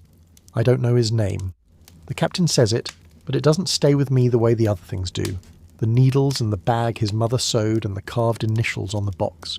I keep thinking about him up there on the mast, sure-footed, quick, the kind of man who could make you laugh when the weather was bad and the work was hard. And then a wave, a lurch, a moment when his hand didn't quite close on the stay, and the long fall to the deck, and that was the end of it. He was young, the captain says, and he was one of the pleasantest fellows he'd ever shipped with, and the world goes on, and we think we're somebody, and we have our day, but it isn't long before we're forgotten. Captain Merrick puts the things back in the box gently, and closes the chest. The warehouse is very quiet. You can hear the water under the floor, the tide moving against the old piles, and somewhere outside a rope is tapping against a mast in the breeze. He takes off his spectacles and folds them and puts them in his pocket. He looks tired, suddenly, and older than he did an hour ago. Charlotte thanks him quietly for showing them, and he says it's nothing, that nobody else has been interested in years. But he's glad they came. He walks them to the door and watches them go up the road, and when Eleanor looks back, he's still standing there, a small, still figure in the doorway of his warehouse, with the fog coming in around him and the sound of the harbour bell somewhere behind him in the grey. They walk home slowly, not saying much. The cobblestones of the waterfront are slick with moisture, and the air tastes of salt and wet wood. The fog is thick now, and the town has disappeared into it, and they can hear the sea but they can't see it. They pass the wharves where the old captains usually sit, but the benches are empty today. The fog has driven them indoors, into their warm kitchens and their memories, and the wharves are quiet except for the water lapping softly against the piles and the creak of a boat pulling at its mooring in the slow, patient way that boats do when nobody's watching. Charlotte says after a while that she's been thinking about the sailor's mother, how the money and the trinkets arrived one day at her door, carried by a stranger from a ship she'd never seen, and how she must have known, before the stranger said a word, what it meant, and how somewhere in a room in a port town in the Mediterranean there might be a woman who still has the little bag she sewed for her son, returned to her with everything else, the needles unused, the thread unbroken. Or perhaps she's gone too by now, and the bag is in a drawer that nobody opens and the thread is still waiting to mend something that will never be torn. The fog closes in, their footsteps are soft on the wet road, and the harbour bell goes on ringing, slow and steady, for the ships that are out there somewhere in the grey finding their way home. The fish houses stand at the lower end of the harbour, down where the wharves give way to rocks and the beach begins. They're rough, low buildings, weathered to a silver grey that looks almost exactly like the colour of the sea on an overcast day, and they smell the way you'd expect, of salt and fish and tar and old rope and damp wood that has been drying in the sun for years without ever quite getting dry. The nets are hung outside them on tall poles, spread out like enormous spiderwebs, and the lobster traps are stacked in rows, some of them still crusted with barnacles and seaweed from their last season on the bottom. There are boats pulled up on the shingle, their hulls scraped clean, and their oars shipped neatly inside, and there are coils of rope everywhere and buckets, and long wooden frames for drying fish, and the whole place has a look of patient, weathered industry that Charlotte and Eleanor find deeply appealing, though neither of them could tell you exactly why. It might be the sound of it. The harbour makes its own particular music down here, softer than the open sea but more complicated. There's the water against the rocks, and the water against the boats, and the water against the piles of the old wharf, and each of these is a slightly different sound, and together they make a kind of quiet, irregular percussion that goes on all day and all night without ever repeating itself exactly. And over that there are the gulls, who are always complaining about something, and the creak of the boats shifting at their moorings, and now and then the sharp clatter of oars being set down on stone, and voices carrying across the water from somewhere you can't quite see. It's here that they meet Jem. He's sitting on an overturned barrel outside one of the fish houses, splitting bait with a short, heavy knife. He does it very fast, with a kind of absent-minded precision that tells you he's been doing it for most of his life. The blade flashes in the sun, and the fish come apart in his hands with a wet, clean sound, and the pieces fall into a wooden bucket beside him with a soft, wet slap, and a line of cats watches from a respectful distance, their eyes following every movement of the knife.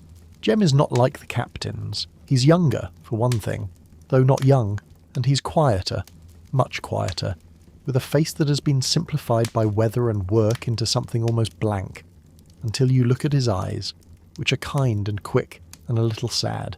He doesn't talk much, and when he does, he says things so simply and so briefly that you sometimes have to wait a moment for the meaning to arrive, like a stone dropped into deep water. He's been a fisherman all his life, or most of it. He went to sea as a boy on the bigger ships, the ones that crossed oceans, and somewhere along the way he came back to shore and took up the smaller kind of fishing, the kind you do alone, in a boat that's just big enough for one man and his gear. Now he lives alone in a small house near the shore, a house so close to the water that the spray reaches the windows in heavy weather. He goes out in his boat every morning before dawn, and comes back every evening with whatever the sea has given him, and he splits his catch and salts what needs salting, and mends what needs mending, and that is, as far as anyone in Whitmer knows, the whole of his story. But it isn't, of course. Nobody's story is ever the whole of it. There are always rooms that don't get opened, drawers that stay shut, things that only come out in their own time, if they come out at all.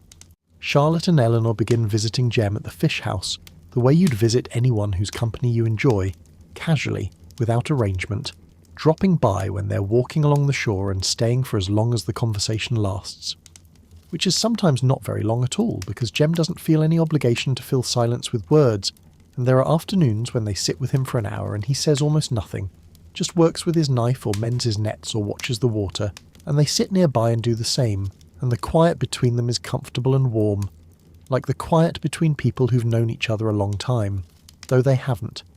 He has a way with the cats. There are perhaps a dozen of them that live around the fish houses, wild things mostly, thin and cautious, with torn ears and suspicious eyes. They know Jem, though. They know the sound of his boots on the shingle, and the particular scrape of his knife on the splitting board, and when he starts his work in the morning they begin to gather, appearing from behind boats and under porches and out of the long grass at the edge of the beach, taking up their positions at a careful distance and waiting. They have a hierarchy, Charlotte notices. The biggest and boldest sit closest. The small ones and the new ones hang back. And when Jem tosses the scraps, there's a brief, furious scramble that sorts itself out almost instantly, each cat taking what it's entitled to and no more, as if they've all agreed on the terms beforehand. Jem watches this with the faintest smile, the only expression Eleanor ever sees him make that could be called tender. He knows them all, she realises, not by name exactly, but by character. He knows which one is brave and which one is a thief, and which one will wait all afternoon in the hope of a second helping that never comes. There's one cat among them that stands apart. She's not wild. She belongs to Jem, or he belongs to her, and she sits on the barrel beside him while he works, a small, compact creature with dark fur and only one eye. The other eye is gone, the socket healed over and smooth, and it gives her face a lopsided, knowing look, as if she's perpetually winking at a joke only she understands. She doesn't scramble for scraps with the others. She waits, and Jem sets a piece aside for her, always the best piece, and she takes it from his hand with a delicacy that is startling in a cat of her rough appearance. It takes several visits before Jem tells them her story. He doesn't offer it. Charlotte asks gently, and he's quiet for a long time, working his knife, and she thinks he's not going to answer, but then he does. He found her under a bridge. He was in the city down by the waterfront, and he heard something crying underneath the stones. He got down on his hands and knees and found her there, half-starved, covered in mud, one eye already gone. She was so thin he could feel every bone in her body when he picked her up.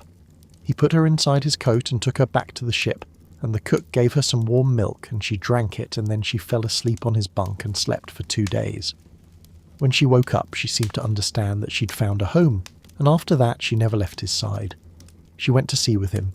She was a natural sailor, he says, better than some men he'd shipped with. She knew the ship from stem to stern, every rope and hatch and hiding place, and she kept the rats out of the hold better than any trap or poison ever could. She had her own spot on deck, a coil of rope near the helm, and she'd sit there in all weathers, watching the sea with her one eye, perfectly balanced even in heavy swells, as if the motion of the ship was something she'd been born to. In port, she wouldn't leave the ship. Other cats would go ashore and roam and sometimes not come back, but she stayed aboard and watched the harbour from the rail, and when Jem came back from whatever errands he'd been running, she'd be waiting for him at the top of the gangway, and she'd butt her head against his ankle once, hard, and then walk away, which was her way of saying she'd noticed he was gone, and she knew the fish.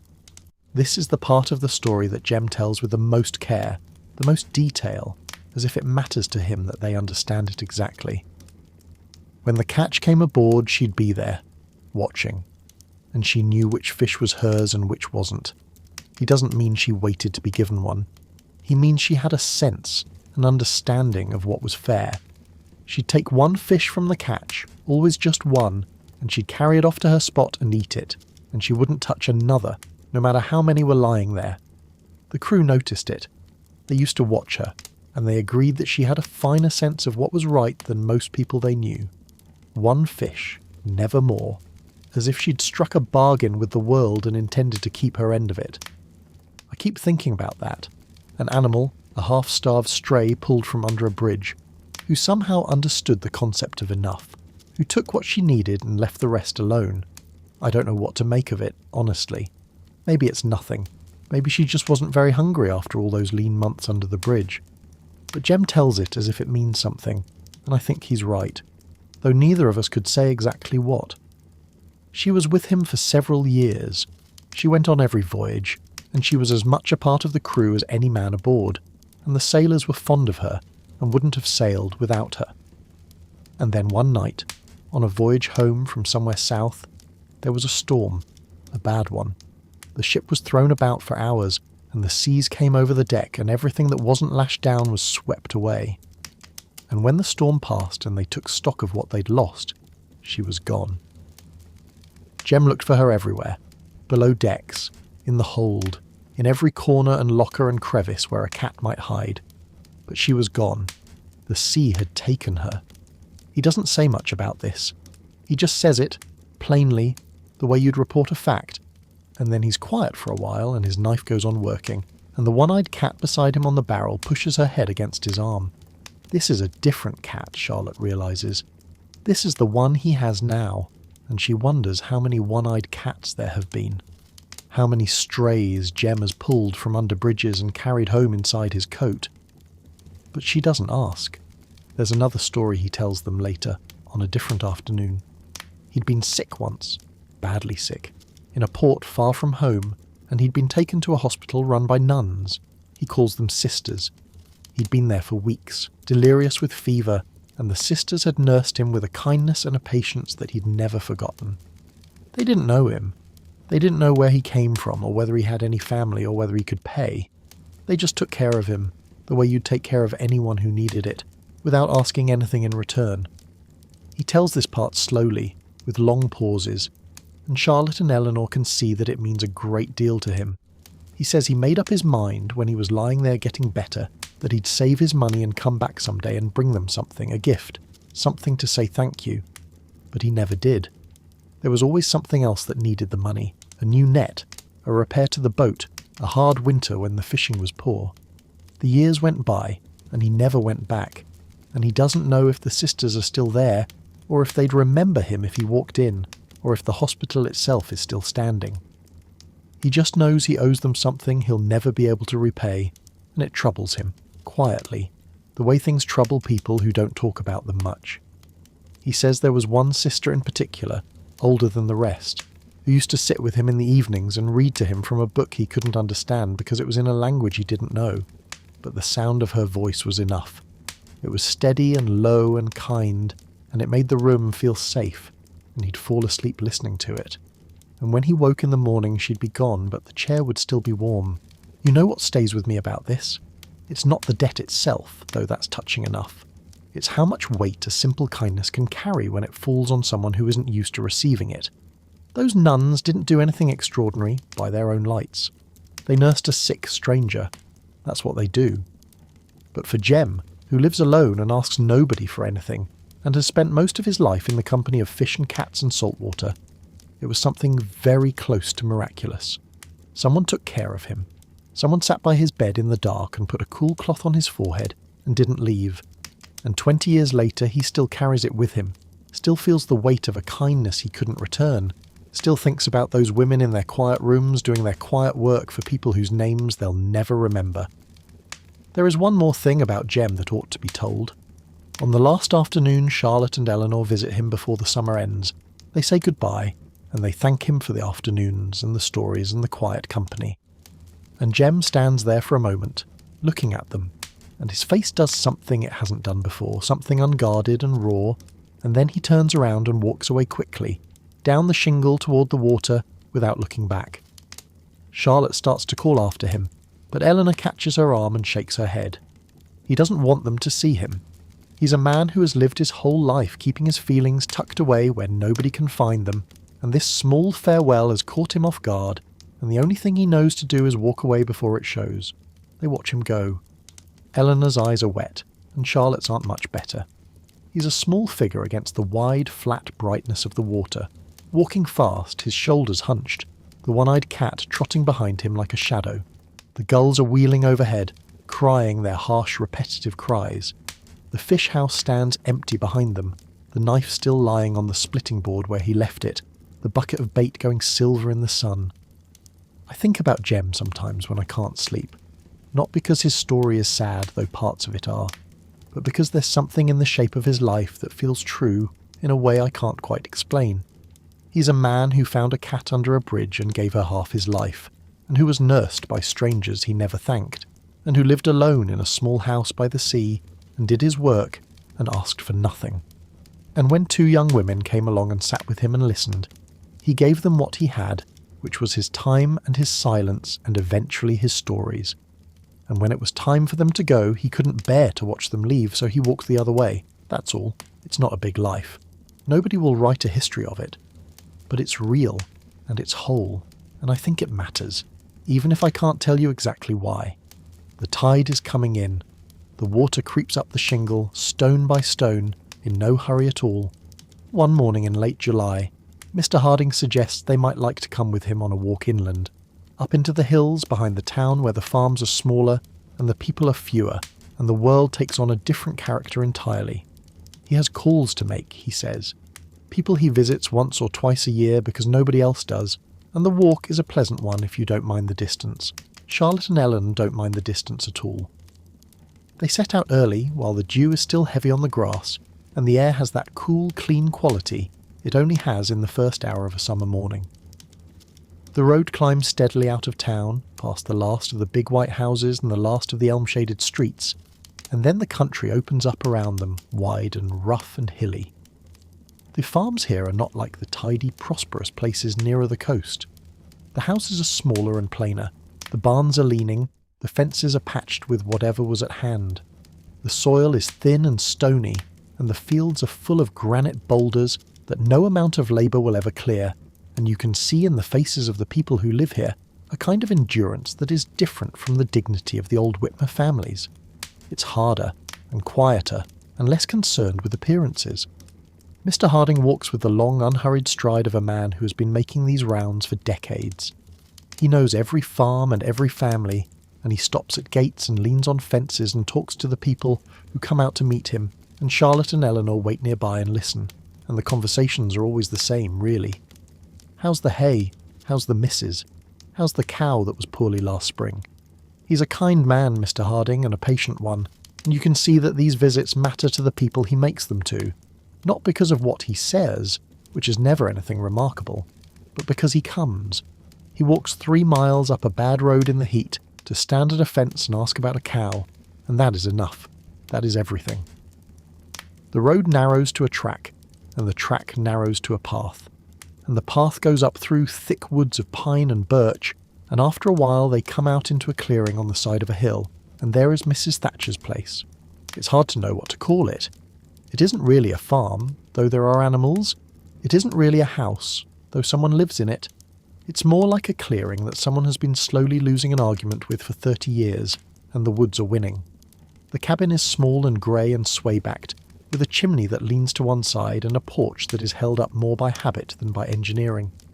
There are chickens everywhere, in the yard and on the porch, and, as they'll soon discover, inside the house. A large turkey stands in the doorway with the air of someone who has been expecting company and is not entirely pleased about it. And out from behind the turkey comes Mrs. Thatcher. She's a large, strong, cheerful woman who is wearing men's boots and a dress that appears to have been made from a flour sack, though this might be uncharitable. Her hair is coming down on one side and going up on the other, and her face is brown and weathered and creased into an expression of permanent amusement, as if the world has been telling her a joke for 60 years and she still hasn't heard the end of it. She greets Mr. Harding with a warmth that suggests she doesn't see many people, and when he introduces Charlotte and Eleanor she looks them over with frank curiosity and says they're welcome, and she hopes they won't mind the state of things, because she hasn't had time to straighten up, and the turkey won't stay out of the front room. Inside, the cabin is one large room with a kitchen at one end and a bedroom at the other, and the distinction between the two is mostly theoretical. There are hens roosting on the back of a chair. There's a cat asleep on the table. The stove is enormous and very hot, and on it something is simmering that smells surprisingly good. Mrs. Thatcher pushes a hen off a chair and tells Charlotte to sit down, and then she goes to a cupboard in the corner and begins pulling things out, looking for a cup to give them something to drink. The cupboard is extraordinary. It's one of those deep, dark, cavernous pieces of furniture that seems to contain more than is physically possible, like a cave in a fairy tale. Mrs. Thatcher reaches into it and produces one after another a tin horn, a steel trap with a broken spring, a piece of beeswax wrapped in brown paper, a ball of yarn with needles stuck in it, several candle ends, a pair of spectacles with one lens missing, and what appears to be part of a harness. Each item comes out with a brief explanation or apology, and each is set aside on the table, and the hens inspect them with interest, and finally, deep in the back, she finds what she's looking for, a single glass tumbler, which she wipes on her sleeve and holds up to the light with satisfaction. I love that cupboard. I love everything about it. I love that it contains a steel trap and a ball of yarn and a piece of beeswax, because those three things together tell you more about Mrs. Thatcher's life than any biography could. She traps what needs trapping. She knits what needs knitting. She waxes her thread and her seams and whatever else needs waxing. She does everything herself because there's nobody else to do it, and she doesn't waste anything because waste is something she can't afford, and she keeps it all in one cupboard, jumbled together, because the categories that matter to the rest of the world don't matter much up here on the side of a hill, where the nearest neighbour is 2 miles away, and the turkey is the most regular visitor. Mrs. Thatcher talks a great deal, and with great energy, mainly about her animals, who are both her livelihood and her society. She has opinions about each of them, and she shares these opinions freely. The hens are well behaved except for one she calls the Duchess, who lays her eggs in impossible places and then makes a tremendous fuss about it. The turkey is proud and difficult, and has never once in his life done anything he was asked to do. The cow is the best cow in the county, by Mrs. Thatcher's reckoning, and anyone who says otherwise doesn't know cows. She tells Charlotte that she wouldn't trade her life for anyone's, which Charlotte believes, because Mrs. Thatcher is one of those rare people who seem to have arrived at exactly the life they were meant to live, even if it isn't the life anyone else would choose. They stay for an hour, and when they leave, Mrs. Thatcher stands on her porch and waves until they're out of sight, with the turkey beside her and a hen on her shoulder, and Charlotte says to Eleanor that she's one of the happiest people she's ever met, and she means it. The path goes on into the hills, deeper into the woods where the birches give way to darker pines, and the ground is soft with fallen needles. The light changes here. It comes through the canopy in long dusty shafts, and the air is cooler, and the sounds of the open country fall away behind them, until there's nothing but birdsong and the creak of branches overhead, and the soft pad of their own feet on the path. Mr. Harding has one more call to make. He's quieter now, and his face has taken on an expression that Charlotte and Eleanor haven't seen before. Something careful and gentle and a little sad. He tells them they're going to see a lady named Miss Evangeline Carstairs, who lives alone in the old family house in a part of the countryside called the East Parish. He says it simply, without elaboration, but something in the way he says it makes them understand that this visit will be different from the last. The East Parish road is overgrown and barely passable, and the farms along it are mostly abandoned. Their fields gone back to birch and alder, their houses standing empty with their doors open and their windows dark. It has the feeling of a place that people have left, slowly, over years, without any single dramatic departure, just a gradual drifting away until nobody was left. And at the end of this road, behind a tangle of old lilacs and untrimmed hedges, stands the Carstairs house. It must have been grand once. You can see it in the proportions, in the tall windows and the wide front steps, and the remains of what was once a formal garden. But the years have been hard on it. The paint is gone. The shutters hang at angles. The porch roof sags in the middle, and the front steps are soft with rot. Weeds grow between the flagstones, and the trees have come in close on all sides, as if they've been waiting a long time for permission to take the house back and are beginning to assume they have it. And then the front door opens and Miss Evangeline comes out. She's very old, and very thin, and very straight. She wears a black satin dress of a fashion that was current perhaps 50 years ago, with a fitted waist and full skirts that sweep the porch boards as she walks. On her head is a high-crowned bonnet trimmed with something that might have been lace before the moths found it. Her gloves are darned at the fingertips but perfectly white, and she holds herself with the careful, deliberate grace of a woman who was taught as a girl how to enter a room and has never forgotten. She greets them as if they've come to a party. She smiles, and her smile is sweet and bewildered and somehow heartbreaking. And she says she's delighted, perfectly delighted to see Mr. Harding, and won't he introduce his young friends. She speaks as if Charlotte and Eleanor are exactly the kind of company she's been expecting, and she leads them inside with the manner of a hostess who is used to entertaining and does it well, though it's clear that nobody has been entertained in this house for a very long time. The rooms are bare and cold. Most of the furniture is gone, sold or broken or simply fallen apart. The wallpaper hangs in strips. The floors are warped and dusty, and in several places the ceiling has come down and lies in piles of plaster and lath.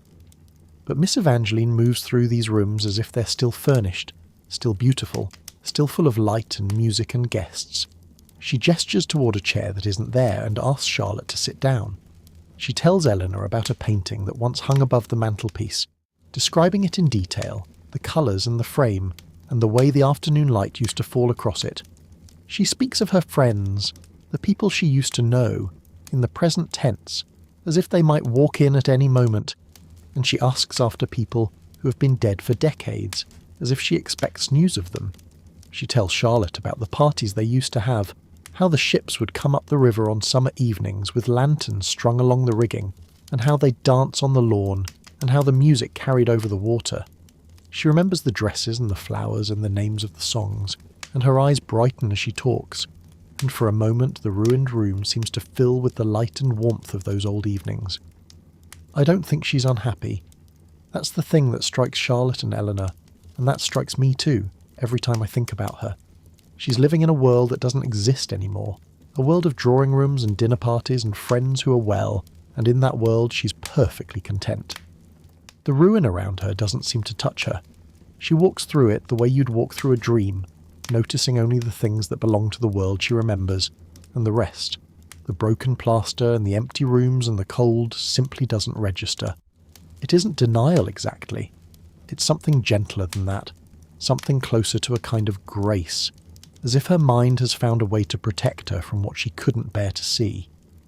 She takes them upstairs carefully, holding the banister that is still solid and steering them around the places where the floor is weak. There's a room at the back of the house that she calls the morning room, and it's the only room that still has furniture in it. A single chair and a small table and a shelf of books, and the window looks out over what was once the garden, and is now a tangle of old roses and lilacs gone wild, and beyond that the river, moving slowly through the trees, and beyond that the hills dark with pine. She sits down in her chair and picks up a book from the table. It's a Bible, very old, with a worn leather binding and pages that are soft with handling. She opens it and reads aloud, and her voice is clear and steady, and the words she reads are these: "In my Father's house are many mansions. If it were not so, I would have told you. I go to prepare a place for you." She reads slowly, with a simplicity that has nothing performative in it. She isn't reciting. She's reading these words as if she's hearing them for the first time, and as if they answer a question she's been carrying for a long while.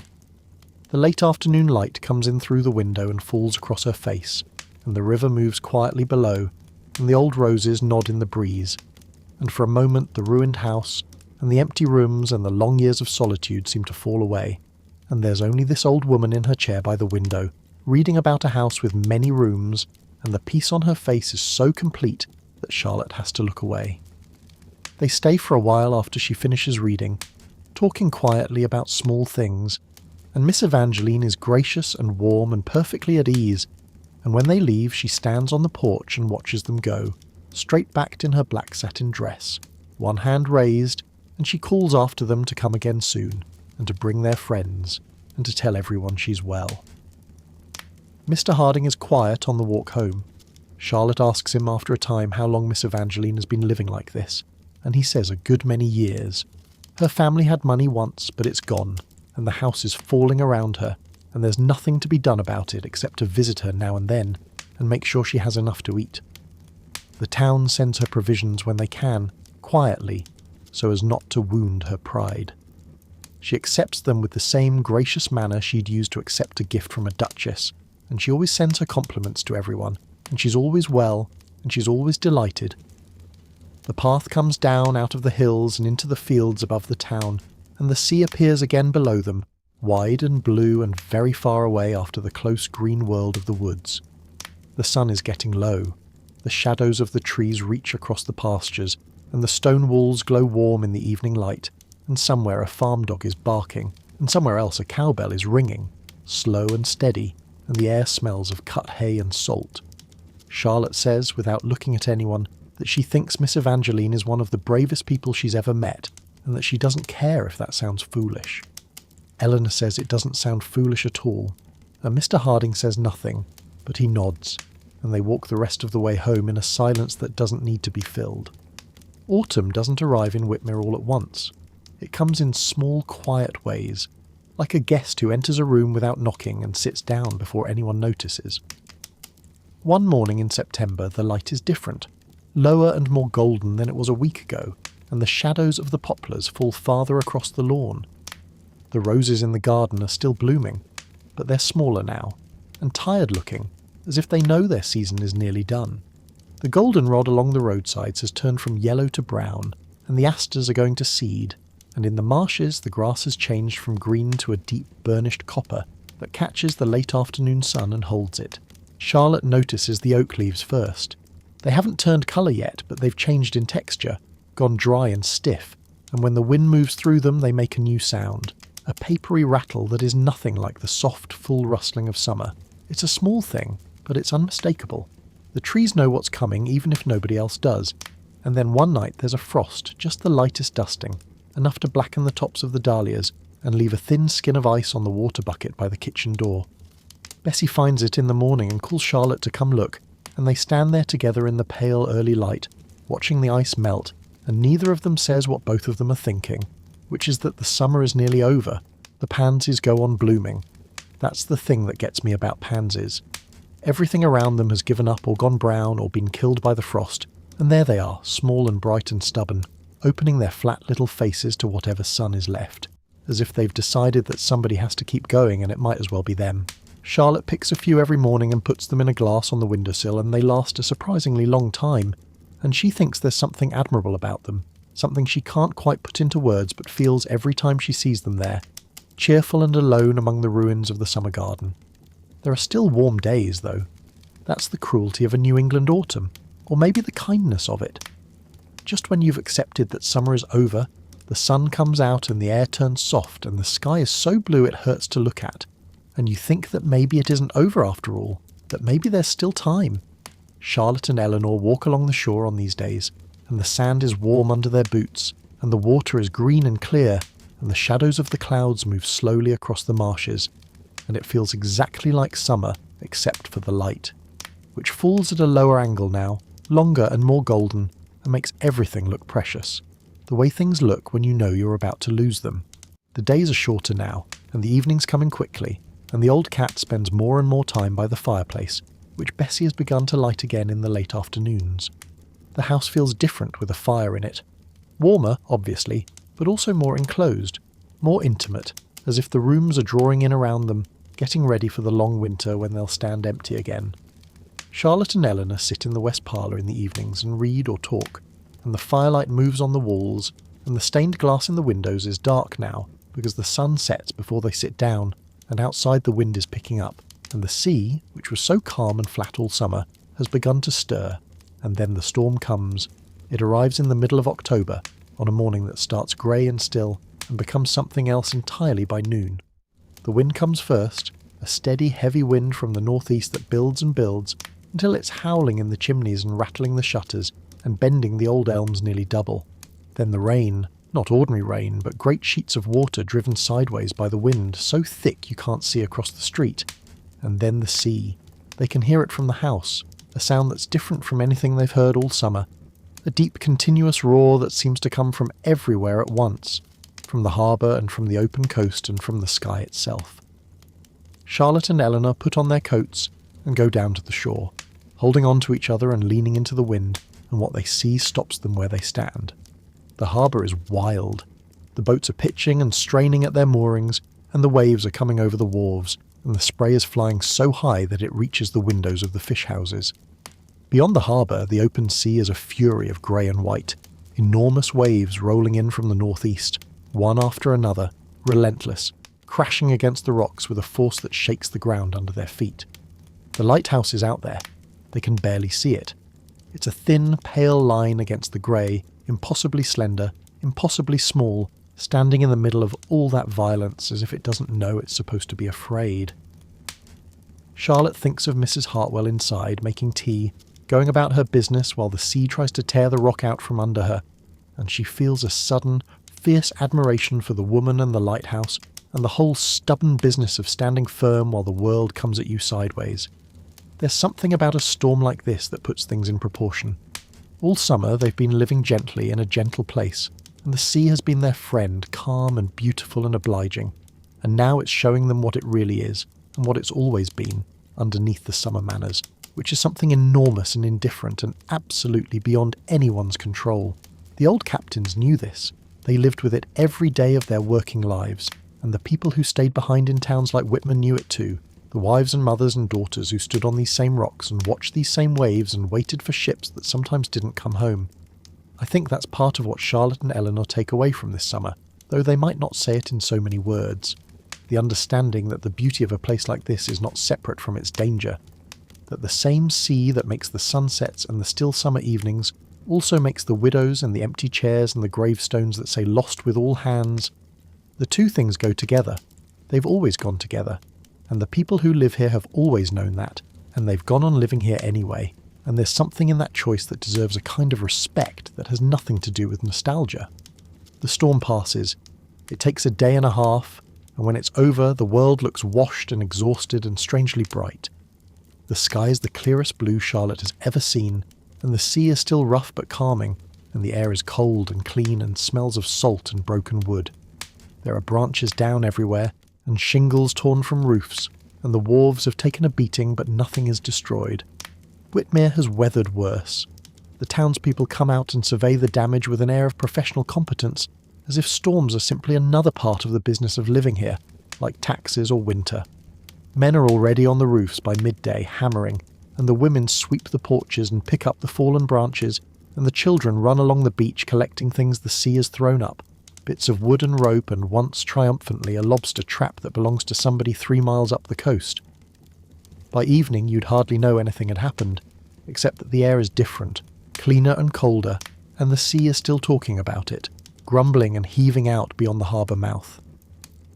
They go out to the lighthouse one last time. Mrs. Hartwell is fine.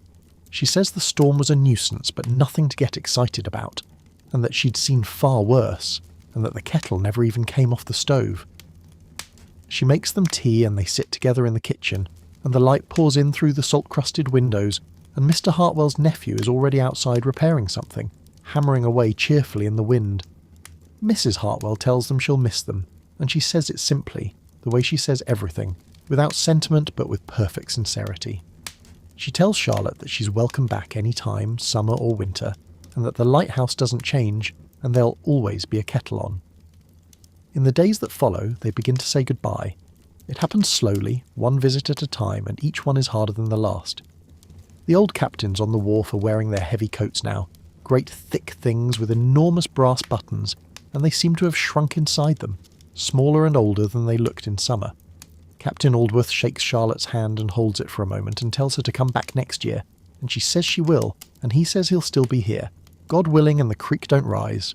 Captain Merrick is in his warehouse, sitting by the open door with his pipe, and he looks up when they appear and nods, and they sit with him for a while without saying much because that's always been enough. When they leave, he says goodbye, and it's the first time they've heard him use the word, and it sounds strange in his mouth as if he's not used to it. Mrs. Hewitt comes to the house for a last visit, and she brings a cake she's baked and a jar of her own preserves, and she sits in the west parlour and talks for 2 hours straight, which is short for Mrs. Hewitt, and Charlotte realises that the talking is her way of not thinking about the fact that they're leaving. She tells them all the things she's already told them, about Miss Adelaide and the card parties and the captain's punch, and it's as if she's making sure they've got it all, every detail, every name, every face, because once they leave there'll be nobody to tell it to who cares as much as they do. When she finally stands up to go, she takes Charlotte's face in both her hands and looks at her, and her eyes are bright and fierce, and she says she's glad they came. And then she goes, quickly, pulling the door shut behind her, and Charlotte and Eleanor hear her footsteps on the path, and then the gate, and then nothing. Their last evening in the house is very quiet. Charlotte plays the piano one more time, the old song she's played all summer, and the notes seem to linger in the air longer than usual, as if the room is trying to hold on to them. The fire burns low. The old cat is asleep on the sofa for the last time, though she doesn't know it's the last time, and Charlotte can't think about that without her throat tightening, so she doesn't think about it. They go to bed early, and the house is very still around them, and the clock ticks in the hall the way it has ticked every night since they arrived, and the sound of the sea comes in through the windows, steady and patient, the same sound it has made for 100 years and will make for 100 more, whether anyone is here to listen or not. The last morning comes the way last mornings do, too soon and too bright. The sun is out, warm as summer, as if the weather is playing a trick on them, giving them one more perfect day just to make the leaving harder. The trunks are packed. Bessie and Polly have closed the rooms and covered the furniture in white cloths, and put the china back in the sideboard and locked the cabinets. The Dutch tiled fireplace is cold and swept clean. The piano is closed and silent. The stained glass windows are shut, and the wildflowers on the sills have been cleared away, and the ferns in their tall glass have been given to Mrs. Hewitt, who'll keep them until somebody comes again. The house already looks different, already feels like a place that is preparing to be alone. The old cat has been taken back to the neighbour's house, where she'll sit on the doorstep and cry, and Charlotte can't think about that without her throat tightening, so she doesn't think about it. They walk down the street for the last time, and it seems to Charlotte that every window in town has someone in it, watching them go. Old faces mostly, hands raised in farewell.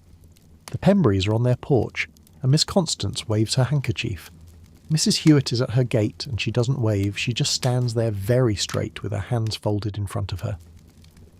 The old captains are on the wharf, though it's early for them, and they touch their hats as the two young women pass. Mr. Harding is at his gate, and he raises his hat formally, and his sister is beside him, and they both look solemn and kind. Even Jem is there, standing at a distance, not looking at them directly, but there. Charlotte sees him, and lifts her hand, and he lifts his briefly and turns away. Past the last house, they don't have to smile anymore. Eleanor is crying quietly, and Charlotte's eyes are dry but her face is tight, and they walk arm in arm up the hill without looking back, because looking back would make it worse. The coach is waiting where the road meets the turnpike, and the driver is the same man who brought them here in June, and he remembers them and asks if they've had a good summer. Charlotte says yes, and her voice is steady, and they climb in and the door closes and the coach lurches forward, and the wheels crunch on the dirt road, and the elms pass overhead one by one, and the white houses slide by on either side, and then the road begins to climb and the town falls away below them. But Charlotte does look back once. Just before the road dips into the pines and the town disappears, she turns in her seat and looks through the small rear window. She can see the rooftops and the white steeple and the harbour, blue and calm in the morning light, and the wharves reaching out into the water, and beyond them, far out, the lighthouse, standing on its rock the way it always has, the way it always will. She watches it until the pines close in and it's gone. I don't know if they went back. I'd like to think they did. I'd like to think that one autumn, years later, they took the train and then the coach and came down that last hill and saw the harbour and the steeple, and the old houses under the elms, and that Mrs. Hartwell was still at the lighthouse, and Captain Aldworth was still on his hill, and the old cat was still waiting on the doorstep. But I don't know. And maybe it doesn't matter, because what they took away from that summer didn't depend on going back. It was already inside them. The sound of the sea and the smell of the salt and the faces of the people who lived there. Every one of them. Mrs. Hartwell with her sharp tongue and her warm kitchen, and Captain Aldworth condemned as unseaworthy, and Captain Merrick with his warehouse of lost things, and Jem walking away down the shingle with his cat behind him, and Miss Evangeline reading scripture in her ruined house, and Mrs. Thatcher with her turkey and her cupboard, and Mrs. Hewitt, who remembered everything, kept the way Miss Adelaide kept her letters and her roses, carefully in the dark where they could last. The coach goes on through the pines. The dust rises behind it and settles slowly, and Whitmer goes back to being what it has always been, a small, proud, quiet town at the edge of the sea, waiting for nothing in particular, remembering everything. And so the summer ends, the way all summers end, not with anything dramatic, just a slow turning of the light and a quiet closing of doors. The house stands empty again behind its poplars. The rooms are dark, the piano is silent, and the clock ticks on in the hall for nobody. And the old cat sits on the doorstep in the October sun, waiting for someone to come home. But the people are still there. Mrs. Hartwell is at her lighthouse, making tea, telling the truth about her relatives, watching the beam go round. The old captains are on their wharf, arguing about the tonnage of ships that sank before you were born. Jem is at his fish house, quiet and kind, with a one-eyed cat beside him and a knife in his hand. Miss Evangeline is in her chair by the window, reading about a house with many mansions, and the peace on her face hasn't changed. And Mrs. Hewitt is next door, remembering everything, keeping it all alive in the only way she knows, which is to tell it to anyone who'll listen. They didn't do anything remarkable, these people. They lived in a small town by the sea, and they did their work and they kept their old ways, and they were kind to two young strangers who showed up one summer and sat with them and listened. That's all. But I think there's something in that kind of life, something steady and real and worth remembering, that we lose track of sometimes.